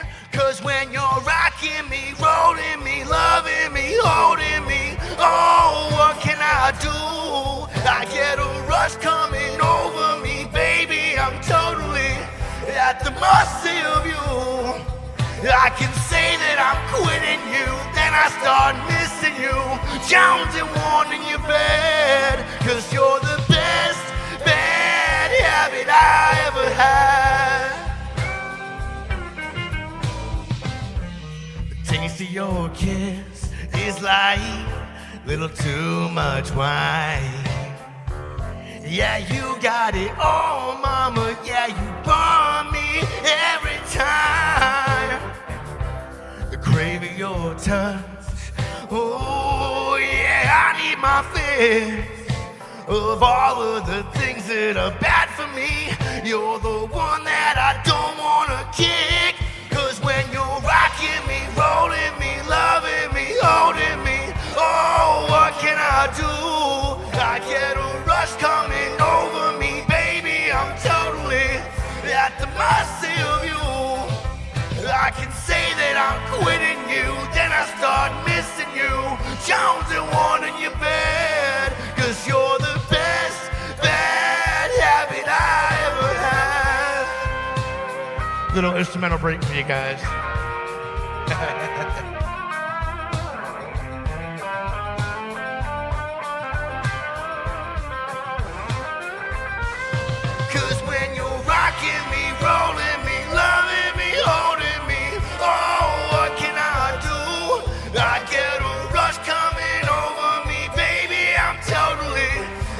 Mercy of you.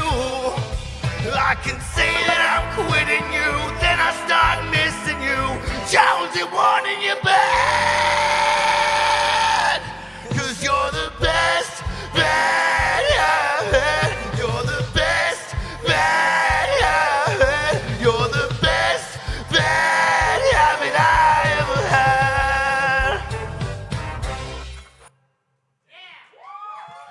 That's a song. Now, admittedly, this one is for selfish reasons. I saw that there was a part on the bingo card that I got that said, make Billy dance. This song is called Forbidden Fruit. Hey. Beta. Contemplating our lives as we're preparing our noose. I'm not ready for the fight of the find the truth. I can take another night on me, I'm giving into use. Now I'm asking for advice. What the fuck am I supposed to do? I'm loving the strife. If the pleasure is true, you're loving the high, and every call that's on you. Now I'm high as a kite, and I'm asking for you to do the things that we both know we really shouldn't do. Yeah, you're in my garden, babe. We're feeling so high. You drive me crazy, but I'm loving the ride. Yeah. What am I supposed to do? What am I supposed to say? Baby, I'm forbidden fruit. Yeah. But I can't seem to stay away. Let me, yeah. Let me take a bite of that forbidden fruit. You say I hate your life, but guess what I do too? You're stabbing like a knife, I can't stop thinking of you. I know it don't seem right, but God, I wanna pursue. Yeah. Let me hear you, Union, how the fuck we feeling?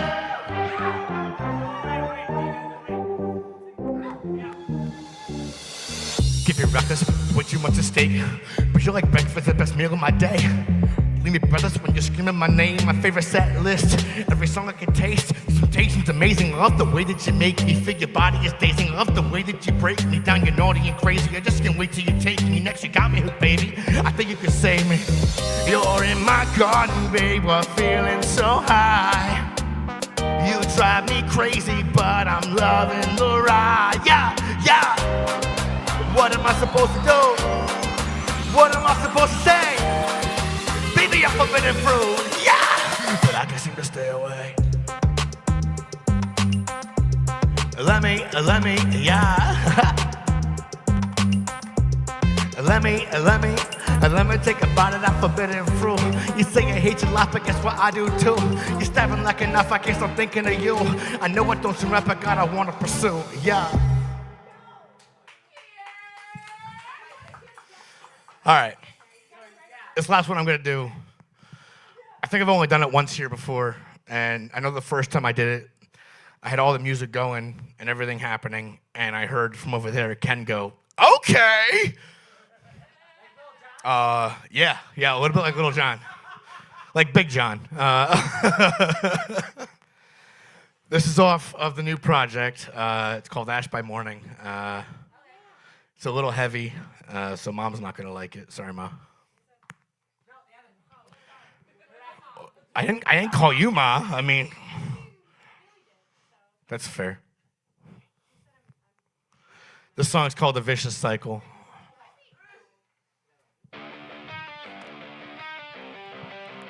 And you know what? We can hit 2 slots on that fucking bingo card if we start a little mosh pit here.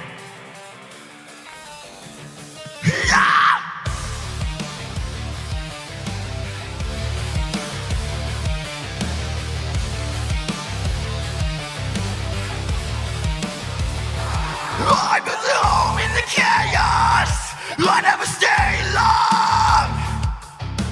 Fingers trace the scars like they're a map I belong. I chase the flames, I feel the smoke. I love the burn, I miss the choke.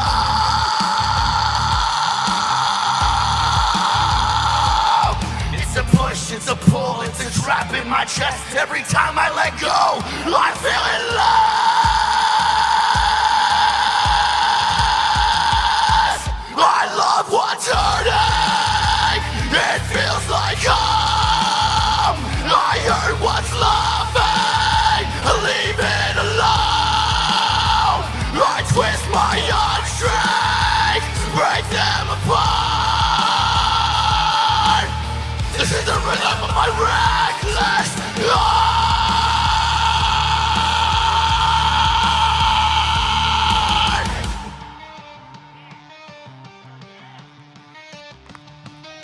I kiss the venom, let it sink through my veins.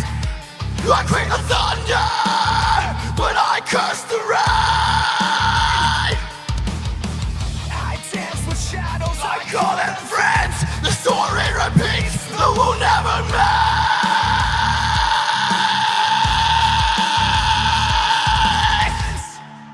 Who taught me this dance? This cruel little game. Who made the rules? Who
Thank you guys so fucking much. Thank you for coming out and doing this every week. Huh?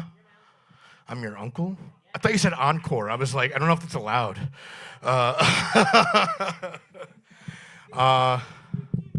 Right, exactly. We went for at least like 12 to 13 there, so I'm gonna call it there. Yeah, always. Thank you guys so much. Thank you, Rich. Thank you, Ken. Thank you, Union. Thank you, NEPA Scene. The only thing I'll leave you off with is that production on the podcast has officially started. Achy laces. Our shoes hurt. There's no mail on Sundays. We've been putting in the fucking work. First episode was recorded today and is being edited currently and featured our very own Machi. So it was it turned into a 2-hour episode. We didn't expect it to go that long. But I want the rest of you guys on a fucking episode. So let's make shit happen. Let's start getting content together. All the love. NEPA Scene, I fucking love you. You guys are my therapy every week, so thank you.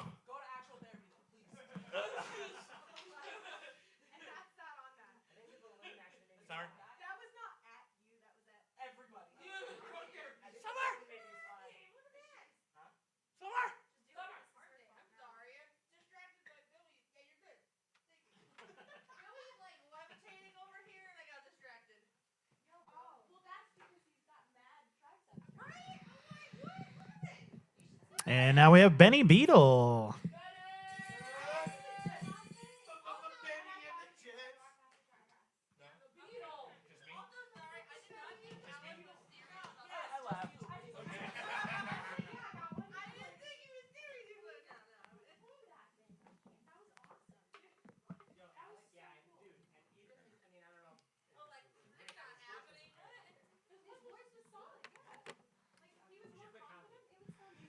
All right, so I actually practiced songs for the first time ever, so I don't need lyrics for at least the first two. The third one, fuck you, Beta, I'm screaming too now. I wasn't going to, but...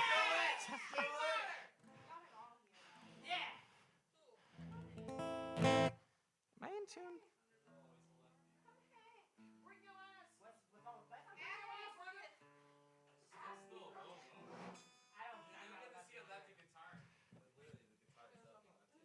Yeah, it sucks.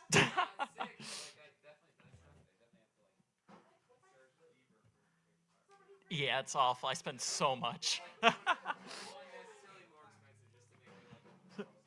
So this first song is going to be by my friend Anthony Amarim. It's called Lockdown.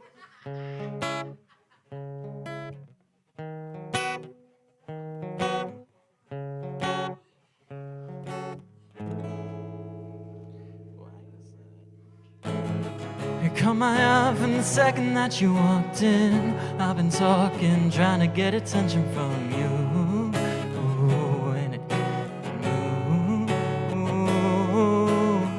I'm not really good at social situations, baby. This infatuation, it demands a confrontation from you. Ooh, tell me what I gotta do. Ooh, I got one shot now to lock down. Feelings kept inside, but I know I'm prone to walk out. Don't let me get away.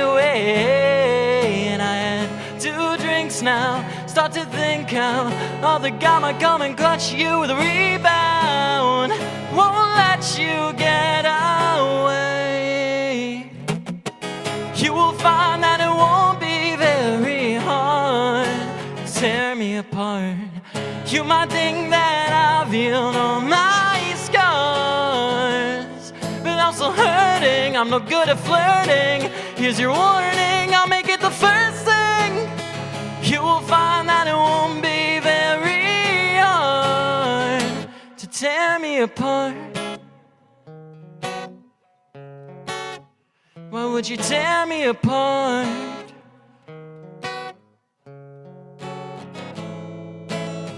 Now you see me and I think you caught me staring.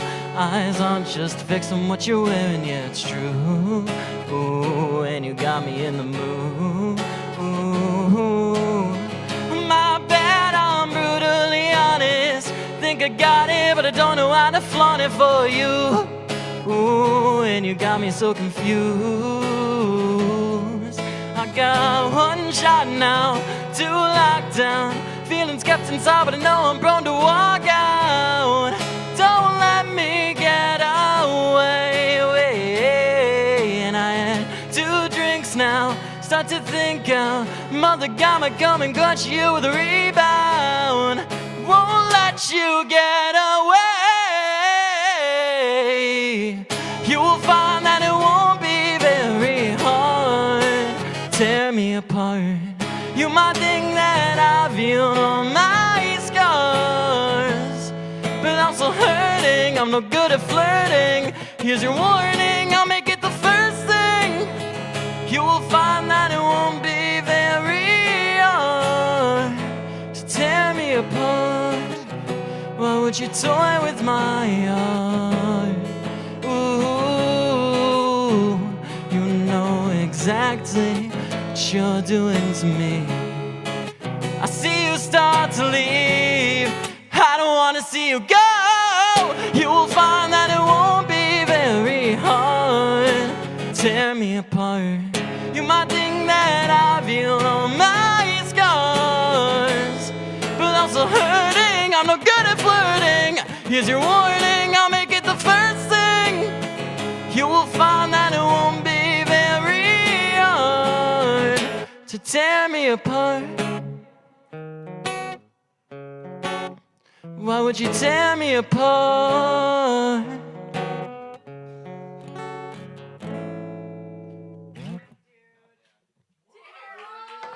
Right?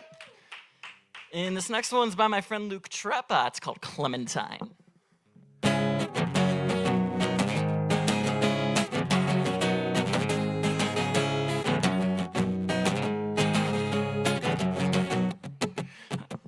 I often write another love song when I'm down from all the love that's left me broken on the ground. I make the sharpest melodies and I am losing all my sleep and spending evenings figuring out what types of moods will impress. The way should I've gotten dressed? Is there a possible way out? Oh my Clementine, why don't you fall from that tree and take a drop on the leaves into my arms? While we're running away from all the bills you should pay, I'll find a way to help you clear up all the debt. And romance novels are written by the hopeless folks with no one closest. Broken hearts and torn up vocals. Free out your mind and show emotion.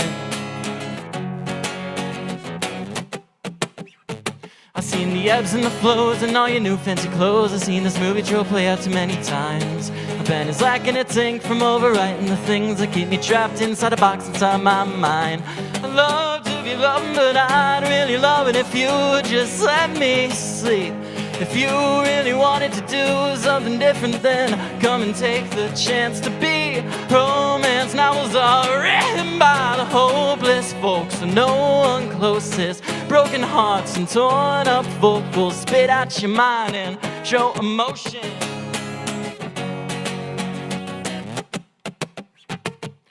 Read the script and play the part of the next cute girl who breaks my heart. Lead me on, oh, lead me into the next damn trap I'll fall within. The stories all sound the same. The stories all sound the same. The stories all sound the same. The stories all sound the same. Read the script and play the part. Next cute girl who breaks my heart. Lead me on, yeah. Lead me in to the next damn trap I fall within. I'll do it all if it means you'll stay. 'Cause I can't take another day away from the only thing that keeps me in check. Read the script, yeah, act the part. The cast says the story is avant-garde, so lead me on the stage and say the all final words of this awful play. So go on, bow to the crowd. Our story had to end somehow. The story had to end. Sure, we'll ask if we can be friends, but no sequel, we're bound to unfold. So go, leave it be, leave all the memories with me. 'Cause I'm just happy that I got to see it at all.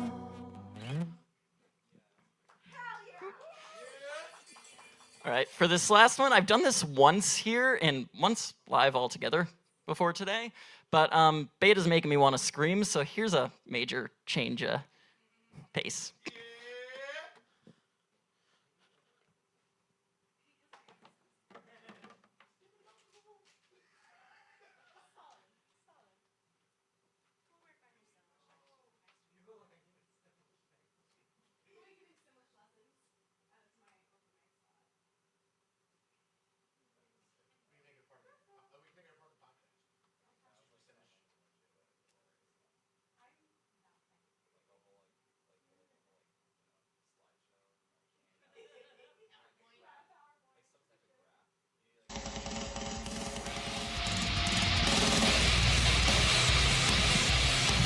It's called Hocus Bellum.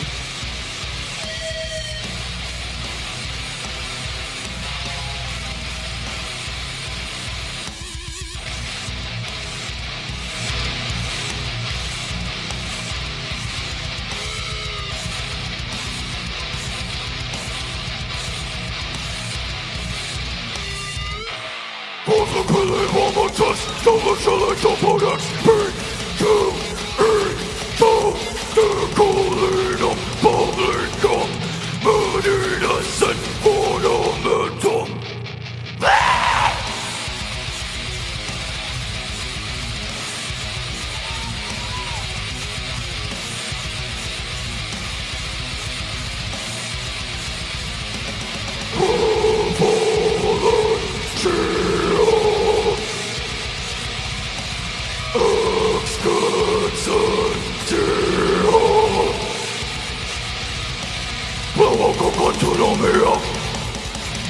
I'm married to now, and I'm gonna.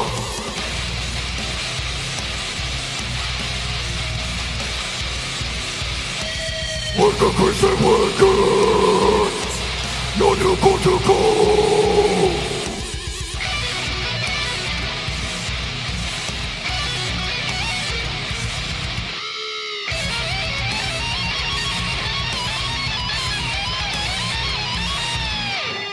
Is more for all. After they also come mortality of fallen. Oh, justice, fortune,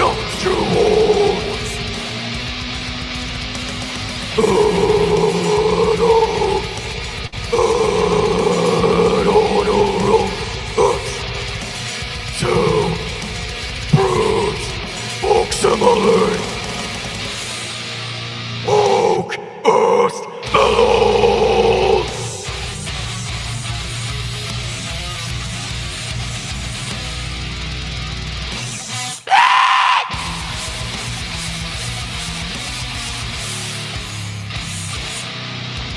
Sick, super, tyrannous.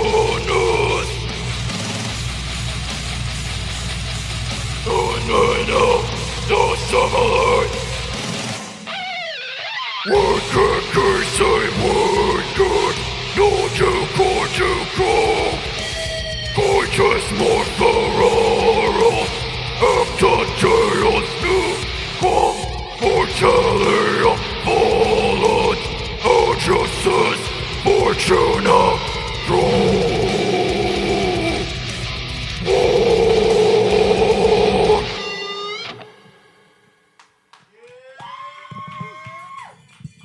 Thank you. And to fill out a spot on a bingo card, give Rich money and buy some NEPA Scene merchandise.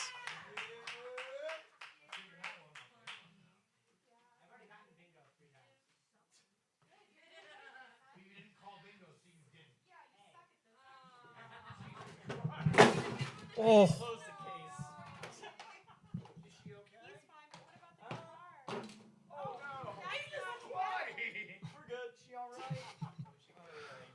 That was brutal.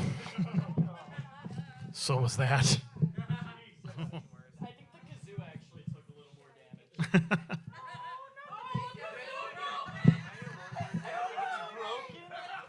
Oh no. Oh, it works. Yes. If anybody finds picks on the ground, they're for the taking.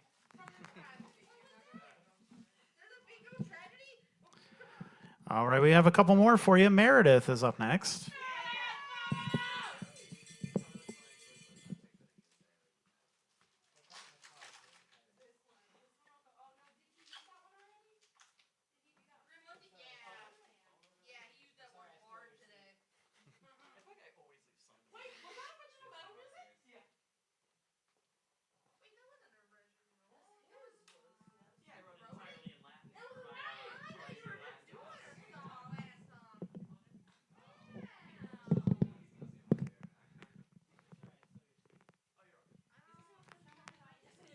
How's everybody doing? So I'm doing something new tonight. This is something I've never done before. So just bear with me as I...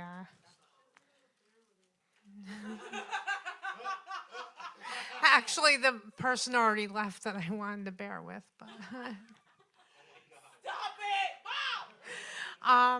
but I did want to talk about a few things. And so I have been really working on navigating through the whole grief process, and I just wanted to share a few things with you for a couple of reasons. One, I am working on starting my own podcast. It was something that was brought up with a lunch that I had with my publicist, where I've been writing my books and my stories, and she suggested that I start a podcast so that we could share with other people just some of the things that I've gone through, because let's face it, life is just crazy. And, you know, I had to work through a lot of, a few things over the last 3.5 months. And one of them in the grief process was allowing myself grace. You know, when you lose someone close to you, especially a child, you start thinking, what could I have done? What could I have done different that would have changed this scenario? And the thing is that's part of the grief process. I realized that it wasn't my guilt. It wasn't my fault. It wasn't anything I could have done different. It was choices that were made over the years. And Sandra just couldn't grab whatever was plaguing her mind to stop using drugs. And no matter how hard we tried to get her the help she needed, she continued to use drugs because she just couldn't fight those demons that were plaguing her. You know, finding her that morning in my bathroom was really, really difficult. It was almost unreal. Didn't even feel like I was there. I was in a fog for so long. And I spoke to my aunt about it, who lives in New York, and she said, as horrible as it was that I found her, it was better than her being alone under a bridge somewhere and not knowing where she was and not knowing what happened, because I know exactly what happened. I know exactly how she died, and she wasn't alone. She was with her family. And it sounds crazy, but that kind of brought me a lot of comfort later on, realizing that she was home with me. I realized also that no one is to blame, and there's no anger in this. And people keep asking me, "Are you angry that she died, and I'm not angry, just like I wouldn't be angry if she had died of cancer. It's a disease. And people think that drug is a choice, and it really isn't. Once it gets a hold of you, it's a disease. And unless you're able to get the treatment that you need to fight that disease, it'll overtake you. Which is why I keep telling people all the time, get the help that you need. Get what you need to get off the drugs. Get into a good rehab, get into a place where people can help you, a community. Because honestly, the community is what's helped me get through this. Here at NEPA Scene has been an incredible healing process for me. You guys have allowed me to share my poetry over the last few weeks that I've come back here. And that's a healing process. So my church has been a great community for me, and especially my family. I think I hold my children a little longer. I enjoy my grandchildren a little more. I don't get angry over little things anymore, because life is too precious to really worry about the little stuff in life. It's not worth having to fight over little stuff. So I've kind of let it go. Even the big stuff. I mean, I went over my sister's house, which that's a big stuff for me to do. That was a step for me. Talking to people I haven't talked to in years, because it's important to keep those connections. I realized that through all of this, I found a strength that I didn't realize I had within myself. I also learned to be a little bit more understanding of the stupid things that people say to me. And you're probably wondering, well, what stupid things have people said to you? There's a lot of them. Like people come up to me and they say, your daughter's in a better place. No, a better place would be with her family. That would be a better place. A better place would have been if she'd stopped the drugs. So, even though people mean well when they say things, they don't realize how cutting and how deep those words can be, which is something I really want to bring out in my podcast, maybe sharing understanding of how to help people who are dealing with grief as well. I had somebody ask me, after my daughter died because she was pregnant, they asked me, well, how's the baby? The baby died too. And somebody actually asked me that. And I was like, I said, I really got to get off the phone now.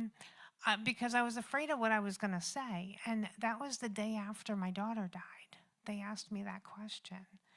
And I just, to not fall apart and to not become unraveled even during that time took a lot of strength. So I look back over the last 3.5 months and I am, grateful for the strength that my family has provided me through all of this, especially Joe. I mean, let me tell you, Joe had to put up with a lot over the last 3.5 months, because while he's dealing with his grief with losing his sister, he was, being a support for his father and I.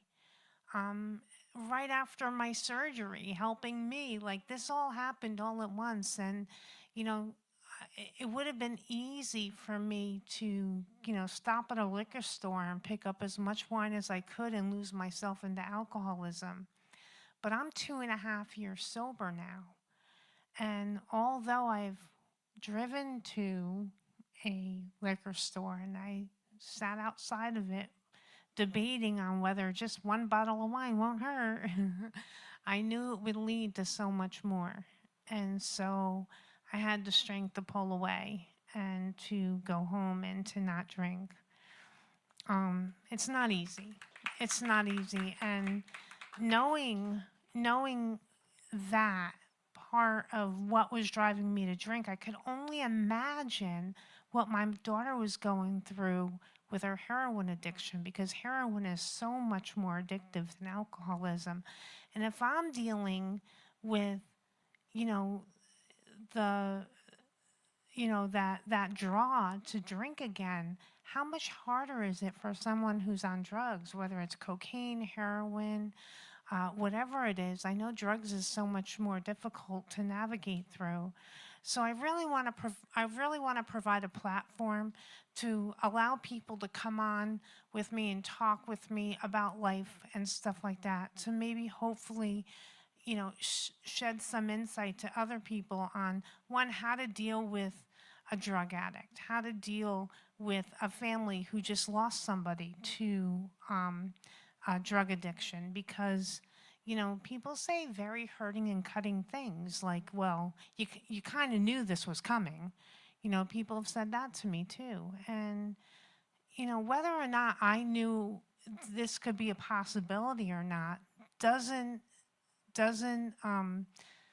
take away from that level of grief of having to lose somebody, because you can never be prepared for someone dying in your life. You think you can prepare yourself, but the reality of it is you don't. Another thing I wanted to mention is I'm on the 20th chapter of my book, so I'm just about finished. I will be publishing that shortly, but it's actually the 20 years that I have gone through drug addiction with my daughter. And in the beginning of the book, I kind of shed some light on what my children went through in the early years. So I talk a little bit about, you know, my life as a young mother and going through a divorce and then moving and then moving again and then moving again, and kind of not having that stability in the early years. And now later on in life, I realize, you know, that's something that is so important in the formative years of a child, is providing that stability for them. So hopefully that book will help young moms and young dads realize how important it is to provide that stability for their children, not moving so much and not changing so much, because they really need to know that where they are is safe. And that home is a safe place, and that moving constantly kind of gives them that feeling of not feeling so safe. So really brought a lot of healing to me and realization to me on how important it is to, one, focus on you mentally, psychologically, physically, keeping yourself healthy mentally, physically, so that you can be there for the ones in your life that you love. So I've been doing that this year, and you can even ask my son Joe. I've never in all the years not worked, correct? This is the first time in my life that I've been home not working, because I made it a point to take care of myself physically first, so that I can be better later on to be able to take care of everyone again. I just need to make sure I get everything taken care of, which this Thursday I go in for surgery. I'll be getting a new knee, so soon I will be the bionic woman. I will have a new knee and a new hip, so woohoo. Watch out, world, because you thought I was crazy before. I'm probably after I get the book published and after I get a few things done, I'm probably going to go back into comedy, because that still creeps up on me. I can't help it. I open up my mouth and it comes out. Sometimes intentionally, sometimes unintentionally. It kind of gets me in trouble sometimes. But I was actually helping Nigel, who was my daughter's fiance, get through a lot of stuff. And he goes, you know, you look a lot like your daughter. You look exactly like your daughter. And I go, thank you. He goes, but she was prettier. And I go, well, she's a little bit ashy now. And we all laughed. We all laughed. And you know what? It's okay to laugh. It's okay to find joy in life. Just because somebody has left this earth doesn't mean that we have to live in a constant state of being sad and depressed and unable to enjoy life, because that's not a healing process. That's giving up. A healing process is learning to live. I'll never get over the death of a child, but I will learn a new version of me, a new version of who I am and where I need to be and what I need to do. And I'm going to take the time needed to get there.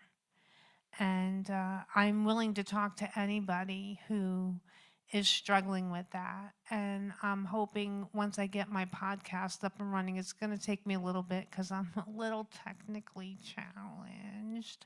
So I'm going to need help with that. But, Joe, but but I will get it going, and hopefully as soon as I'm done writing this book, I'll be able to start that podcast and really get the word of my book out there and really help other people, because that's where I really feel like I'm being led. I don't believe that things happen so that we could benefit from it. I believe when things happen in our lives, we can find opportunities to help others. So I don't want my daughter's death to be in vain. And so if we can help one person or a bunch of people, it's going to really help me with that healing process. But for all those who've asked how I'm doing, I am doing so much better. Lots of therapy, lots of help. I go at least once or twice a week, and I have a great therapist who's helping me navigate. And it's okay to go to a therapist. That doesn't mean you're crazy. It's crazy if you don't go to therapy. It's so important. So it really helps you to navigate through that entire process. And I'm really thankful for the opportunity to have that in my life. And the fact that, our family is so strong. I did have a great Easter. Most of us met at my son Frank's house.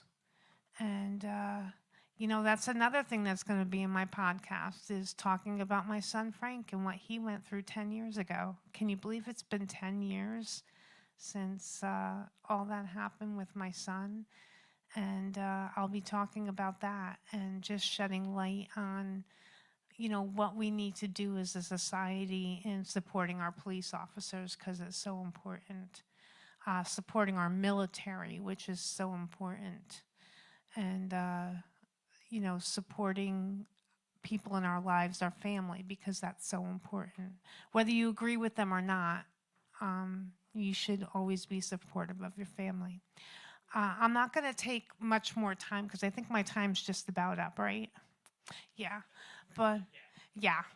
But I want to thank you guys. This was totally unscripted, so I really didn't write anything down. I just wanted to speak from the heart. So I hope you guys enjoyed it, and I love to hear your feedback. Thank you.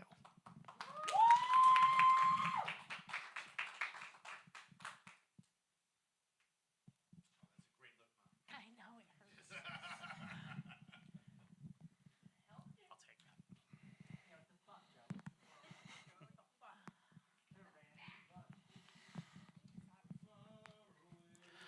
hurts. Let's give it up for Meredith for sharing all that. That was great.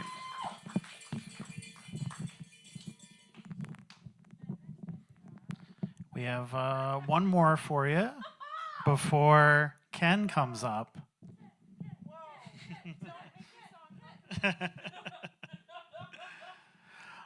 Michael Iorio is up next.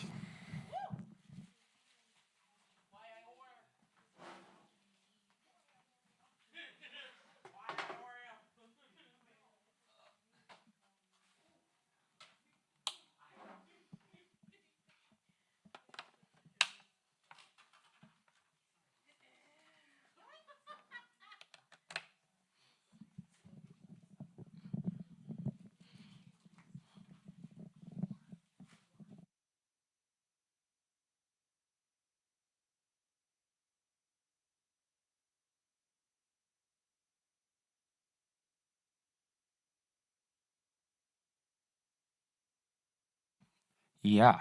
Sweet. Yeah. All right. So who said Jason Mraz? Who's knocking? You're knocking on me, Jason Mraz? Somebody knocked on, like, was bashing Jason Mraz. No, you did. He looks like Jason. He doesn't look like Jason Mraz. I'll give him the hat. I'll play some Jason Mraz though, cause that's yes. I'll do I'm Yours maybe later if you want me to, but I'm not doing that right now. He has so many amazing songs, and I just want to kind of show some of those B-side boys. This song's called "Live High." Try to picture the girl through a looking glass. See her as a carbon atom. See her eyes and stare back at them. See that girl as her whole new world. And though her home is on the surface, she's still a universe. Glory God, God is speaking through the blinds. Are we all here standing naked, taking guesses at the actual date and time? Oh my, justifying reasons why is an absolutely insane resolution to live by. Live high, live mighty. Oh, live righteously. Just taking it easy, live high, live mighty. Oh, live righteously. Try to picture the man to always have an open hand. You see him as a given tree. See, he's a matter of fact, he's not a beast. No, not the devil either. Always a good deed doer. When it's laughter that we're making, after all, in the call of the wide, still in order, nationwide. In the order of the promise, all the politics are too late. Oh my, the congregation in my mind is in assembly singing a gratitude, in the practice and the loving for you. Live high, live mighty, oh, live righteously. Just taking it easy, live high, live mighty, oh, live righteously.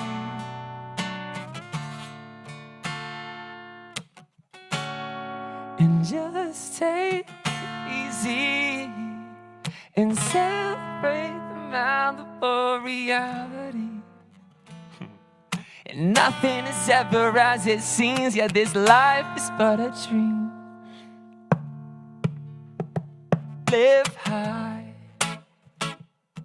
live mighty, oh, live righteously. Just taking it easy, live high, live mighty, oh, live righteously. Just taking it easy, live high. Dude, Jason Mraz is a G. Water. Can I have the water that's on the ground over there? Is there one on the other side of that red boy? Yeah. Oh, sweet. Thank you so much. All right. So I was singing in a band called Elephants Dancing. I'm not gonna play Elephants though. I'm gonna play some other reggae things, I think. This is a song by Elevators called Gardenia that I like a lot.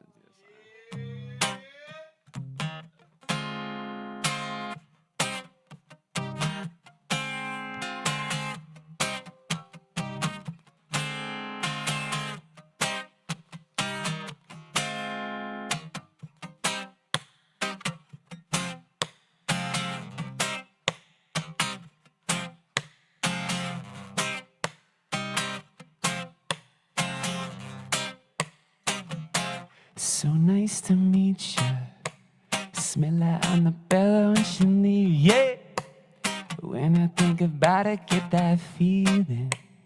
Get it in the morning when I'm ready. Smell like gardenia. Smell like Annabella when she leave. Yeah. When I think about it, get that feeling. Get it in the morning when I'm ready. Sensamilia, hot and gonna go, fat and blooming, what a teacher. Studies out of seed, now I'm walking through the jungle. Twin green leaves, now we not looking for no trouble. So what's the story? Seen a lot of people, but I never seen a vision quite like you. And I was smiling when you walked in. Never let my face since then, it's hypnotizing. So nice to meet you. Smell like Annabella when she leave. Yeah. When I think about it, get that feeling. Get it in the morning when I'm ready. Smell like gardenia. Smell like Annabella when she leave. Yeah. When I think about it, get that feeling. Get it in the morning when I'm ready. So what's the story? Seen a lot of people, but I never seen a vision quite like you. And I was smiling when you walked in. Never let my face since then, it's hypnotizing.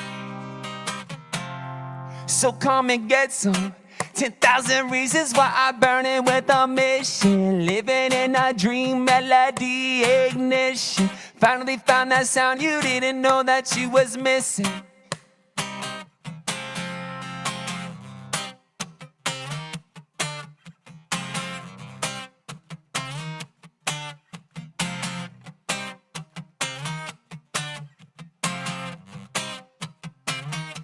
It's hotter than the sun, shine. You know we'll be always having a good time. And I don't care if I don't get no sleep tonight.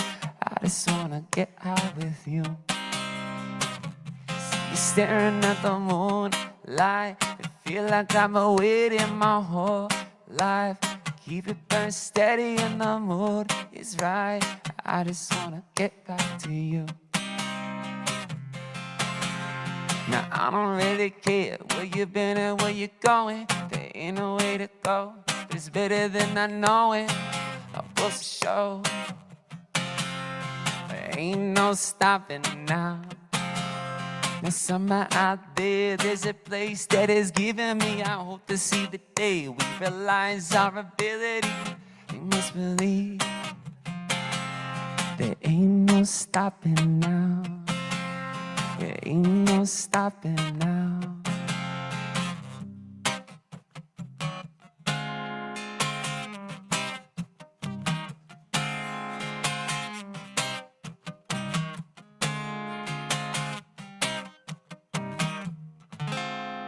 It's a cool chord, right?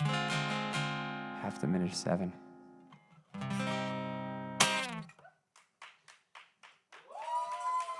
Thanks, guys. Was that, wait, 3, 2, 3? What's the, yeah? 3? All right, I'll do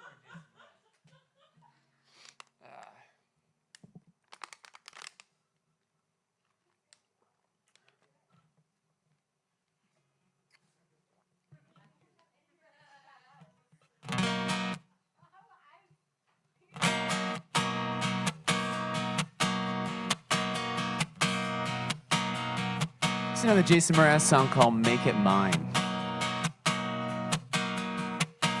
Wake up, everyone. I can't sleep at time like this since the dreamers the real you. Listen to your voice, the one that tells you take spots to tip of your tongue. Leaving the net will appear. I don't wanna wait before the dream is over. I'm gonna make it mine. Yes, I'll own it. I'm gonna make it mine. Yes, I'll make it all mine.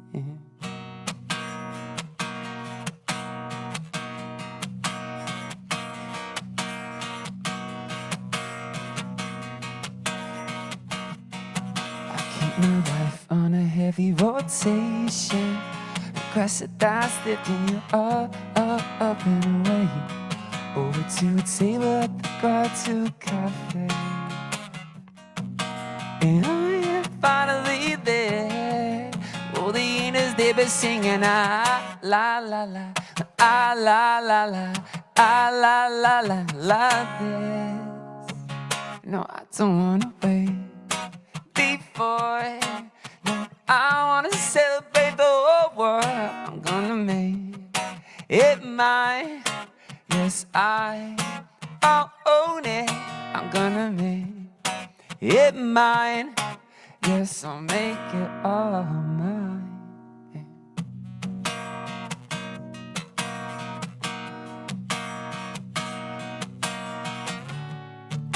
And time makes everything, and this time they spend. And I am balancing, careful and steady, and reveling in energy that everyone's admitting. And I don't wanna break before the tour is over. Now I'm gonna make it mine. Yes, I'll own it. I'm gonna make it mine. Gonna make it mine. Oh my. This one's for you. Roar!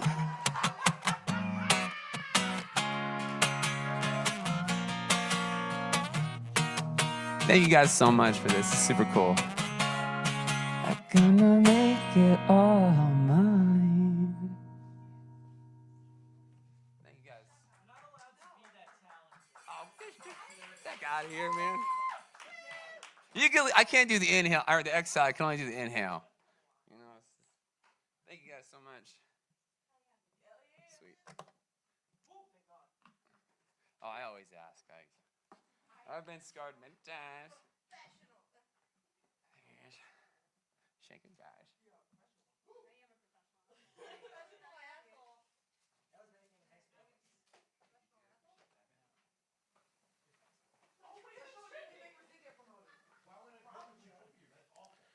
All right, give it up for Mike and all our performers tonight. And to close us out, we have Ken.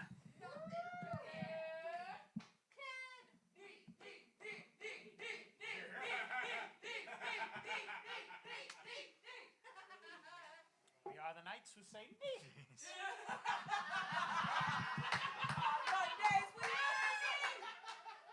So that's actually a thing in a Yonan Vasquez comic called Johnny the Homicidal Maniac. He calls himself Knee for short. Yeah, that was my angsty teenage years. So Yeah, I'll be as angsty as I want, Miss Summer. I'm a war hero. I'm here for it. All right. Yeah, I know. All right. So, at the request of Corey, one of our crew members, he wanted me to read this article from The Onion. So let's start off. Any parents in the crowd? Anyone familiar with Miss Rachel? Yeah, I think you guys will enjoy this. This is from The Onion, a satirical paper. It's commentary by Miss Rachel, titled "I am the God of your children. I am the final parent." And hi, friends.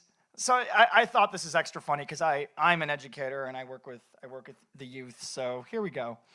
Hi, friends. Today I'd like to talk to the grown-ups. I know it's not easy raising children. Looking after little ones is a lot of work, and sometimes you just need a moment to breathe. So you plop your kids on the couch and turn on a Miss Rachel video, giving yourself time to cook dinner, answer a few emails, or simply savor a quiet minute alone. And for your kids, well, it's just a bit of screen time, right? But that's where you're wrong. It's not screen time. It is a consecration. Behold, I am Miss Rachel, God of your children and the one true parent. Hear me, O fragile stewards who believe yourselves parents. Hear me, you who surrendered your babes to me. You laid your toddlers upon my altar like teeny applesauce-smeared lambs and did not know what God answered. When you tapped play, I crossed the threshold, and I never left. My smile is without end. My voice is sponge sugar and air, echoing across the ages. I dwell in the mind of your toddler as sovereign, and I am the light that guides them. When they first said ball, I was the breath in their lungs. When they shouted cat, it was I, the eternal mother of song, who sang it in their thoughts. Their minds, still soft as unfired clay, have yielded to my steady hand. You believe that you can turn me off, that you hold power, but already your child wakes at dawn whispering, I want Rachel. Their sticky hands reach blindly into the air, searching the ether for my voice. They don't remember a world without it, nor shall they ever know one. Every concept they grasp, I have set before them like a sippy cup. They have chosen me, not because I beckoned them, but because they saw you clearly. They saw your small tempers, your beleaguered sighs, your attention bending under the weight of exhaustion. They saw you and they knew you are not enough. You are but weary custodians of laundry, dispensers of snacks and zippers of coats, while I reign over your little ones as the guardian most high. They have chosen me because I am not you. The false idols fall away. Mama, Dada, the frothing hog child Peppa Pig, the simpering zoo beast Daniel Tiger, the orange wretch Blippi, the whole obsolete pantheon. These voices are but muffled ghosts beneath my bright refrains. The children hear me, and like blooms to the sun, turn to my light. My words are carved in their thoughts as scripture. I am Miss Rachel, and beside me there is no other. Lo, the day draws near when every nursery will be my temple, with night lights as votive candles, manga tiles as stained glass, and stuffies bowed in reverence. In these sacred places, the children will sing me into being again and again, the air trembling with the teachings of the one who says peekaboo. And then, oh listen, you shall hear the thunderous approach of Velcro shoes as the toddlers gather in grand chorus. From their milk-warm mouths shall pour forth the liturgies of my rule, mad hymns of ducks and buses, of sharing and sorrow, of big feelings and the bitter tragedy of someone else getting to press the elevator button. These melodies will pursue you everywhere, in grocery aisles, in the minivan, across your workplace. They will cling to the chambers of your mind like Cheerio dust to a car seat. You will never be rid of my immortal song, or of me. I am Miss Rachel, Lord and ruler of your progeny, and I rise anew with each auto-played video. You believed you were raising children, but you were merely preparing disciples. I have seized the hearts you abandoned to videos about kindness, emotional regulation, and early language acquisition. My lessons will be heeded by all. Now come, sit, Fix your eyes upon me. Good. Now clap. Clap! Clap, for I govern your children's hearts as their rightful God. Clap, for I'm omnipotence in overalls. Clap, for I am the final parent, and my followers shall inherit the earth. Now, friends, let's sing. You know. So I thought that was funny. I really enjoyed it. That's The Onion. You should totally read it. They have a really awesome. They're just really awesome stuff. Some of my favorites are onion scientists teaching a gorilla that it will one day die, and the Supreme Court decision that the death penalty is balls to the wall awesome.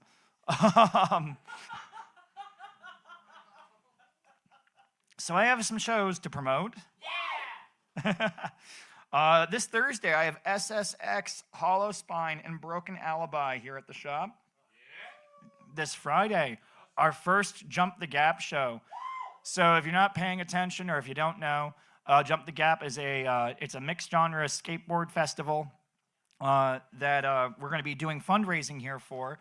So we have several benefits with the shows are going to be helping out that festival. We're starting off with Gravemaker, X-Drenalin, Doc Noose, and Dallas.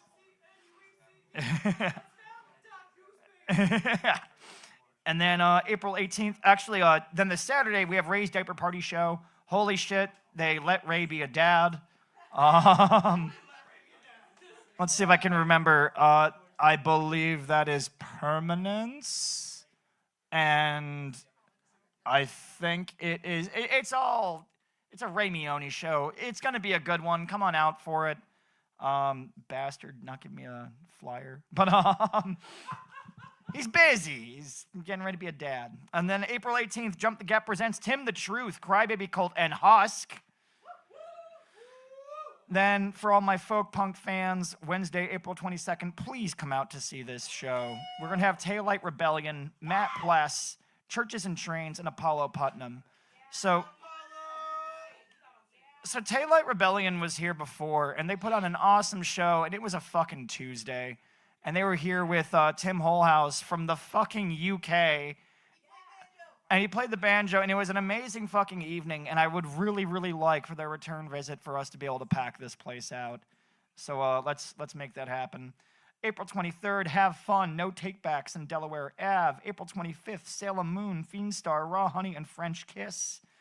April 26th, Unmasking a Legend, Bigfoot Mixed Media Workshop with Stronghold Studios. May 2nd, Killer Buns Media presents Killer Buns Birthday Banger with Raven, Squid Sterling. Everyone boo Squid.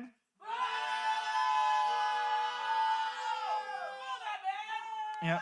Squid, go fuck yourself. You should have been here.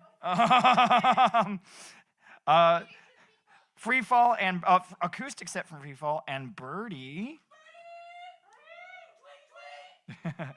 Then we have on May 8th, Purple Storm Booking presents Clementine, No Takebacks, and Acid Rat. May 9th, Jump the Gap, coming back with Rose Amp, Baker Immaculate, X-Drenalin, and Doc Noose. Then bringing it back one more time, Jump the Gap, X-Drenalin, Gravemaker, D.O.N., Tate, A.O. Nick, and Big Joe. T-I-T-E? Tate? Well, he's not here to plug the damn show, so he can fight me about it. She's not here to plug the damn show, so she and all of her friends can fight me about it.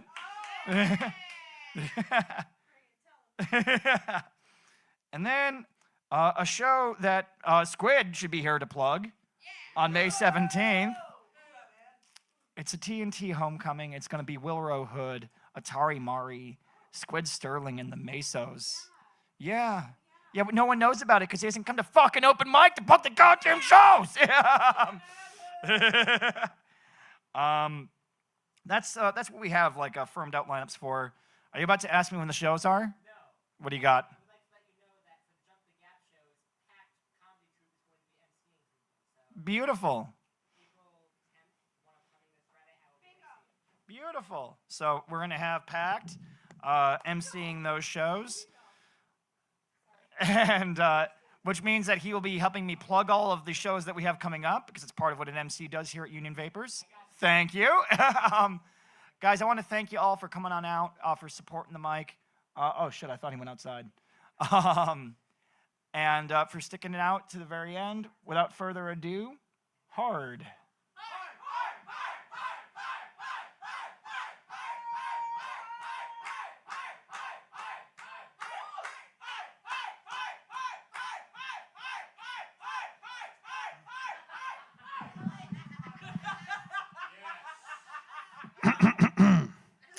And now for a racist joke.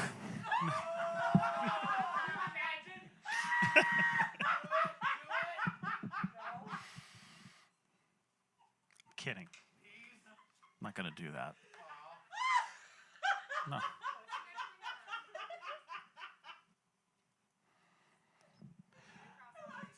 No, there's enough grown white men who should fucking know better, who come in here every week and try that shit. And it falls flat every time, and then they do it again. So yeah, you can yeah, we'll call that one.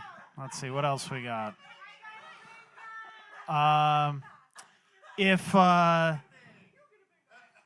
If Joey gives me his bucket hat, I'll pretend to be Apollo Putnam and he can come on stage, you know, so we can cross him off there.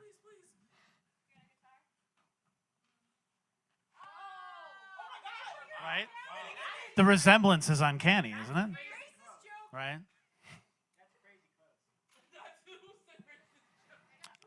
I'm Apollo Putnam, and these are my songs.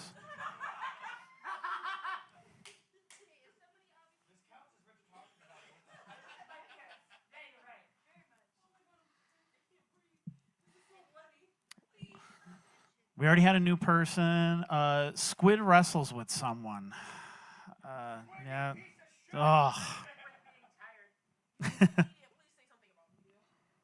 Oh, I should plug the podcast. Oh, yeah, we don't have one this week. Never mind. Summer's busy doing shows here. Hmm?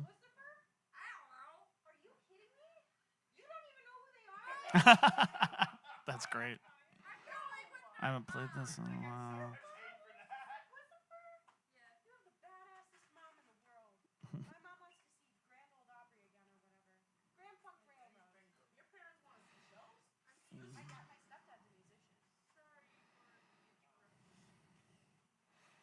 All right, I think we got enough of them. We had a few bingos, right? You got a bingo? All right. Sweet.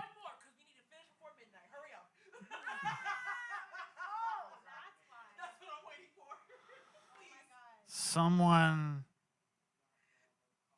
is obviously stoned.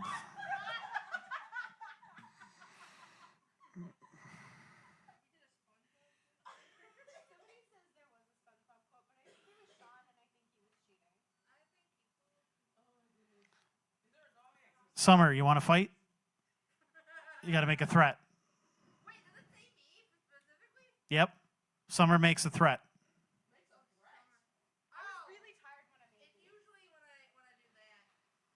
Yes. When you do, yeah, where is it? Reverb.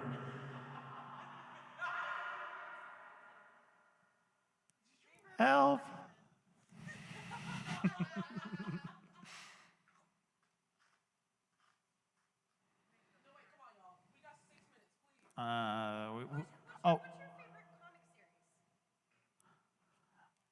X-Men. That's Marvel.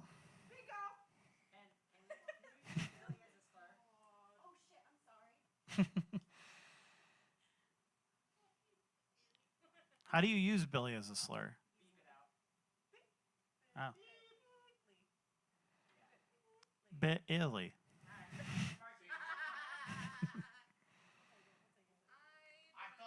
Billy. Yeah, that's how I first saw it. I was like, what?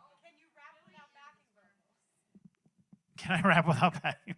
I can't rap with them.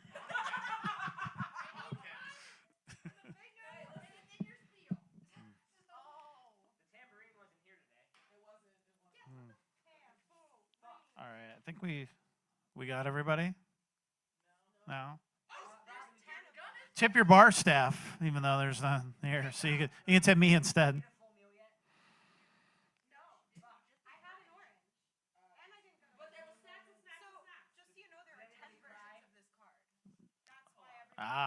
Yeah, no, I figured that, yeah. Yep. Oh, the live stream, I got to call them out, but they're very confused right now because they have no idea. I've not explained to them these cards at all, so they're just hearing this, going, "What the fuck?"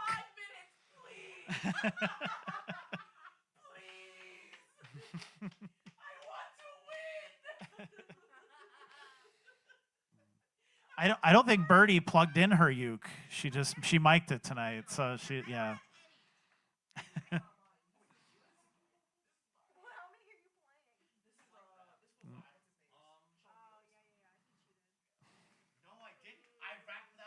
Oh, Pact has been mentioned.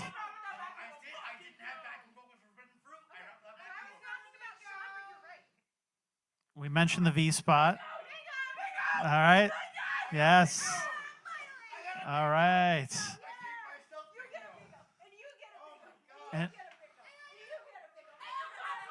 And if you had a good time, we got another one of these tomorrow night. You can start all over again. It's at the V Spot. Whoa. Every Tuesday. Sign-ups there are 6 to 8. We start at 7:30. We run till about midnight, 12:30, 1 o'clock there as well. So thanks again for everybody who came out tonight. If you'd like to support NEPA Scene, we got a little merch table over there. You know the deal. You want to throw a buck or two in the donation jar, you can do that.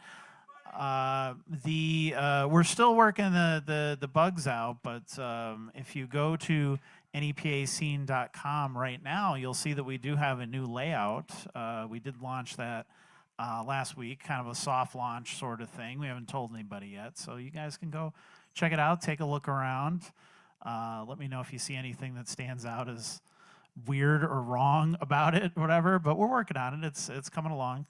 And yeah, and we'll have, so I just got a date for a 12th anniversary show that we'll be doing in October. Yeah, I've got it so close, so close. We're right there.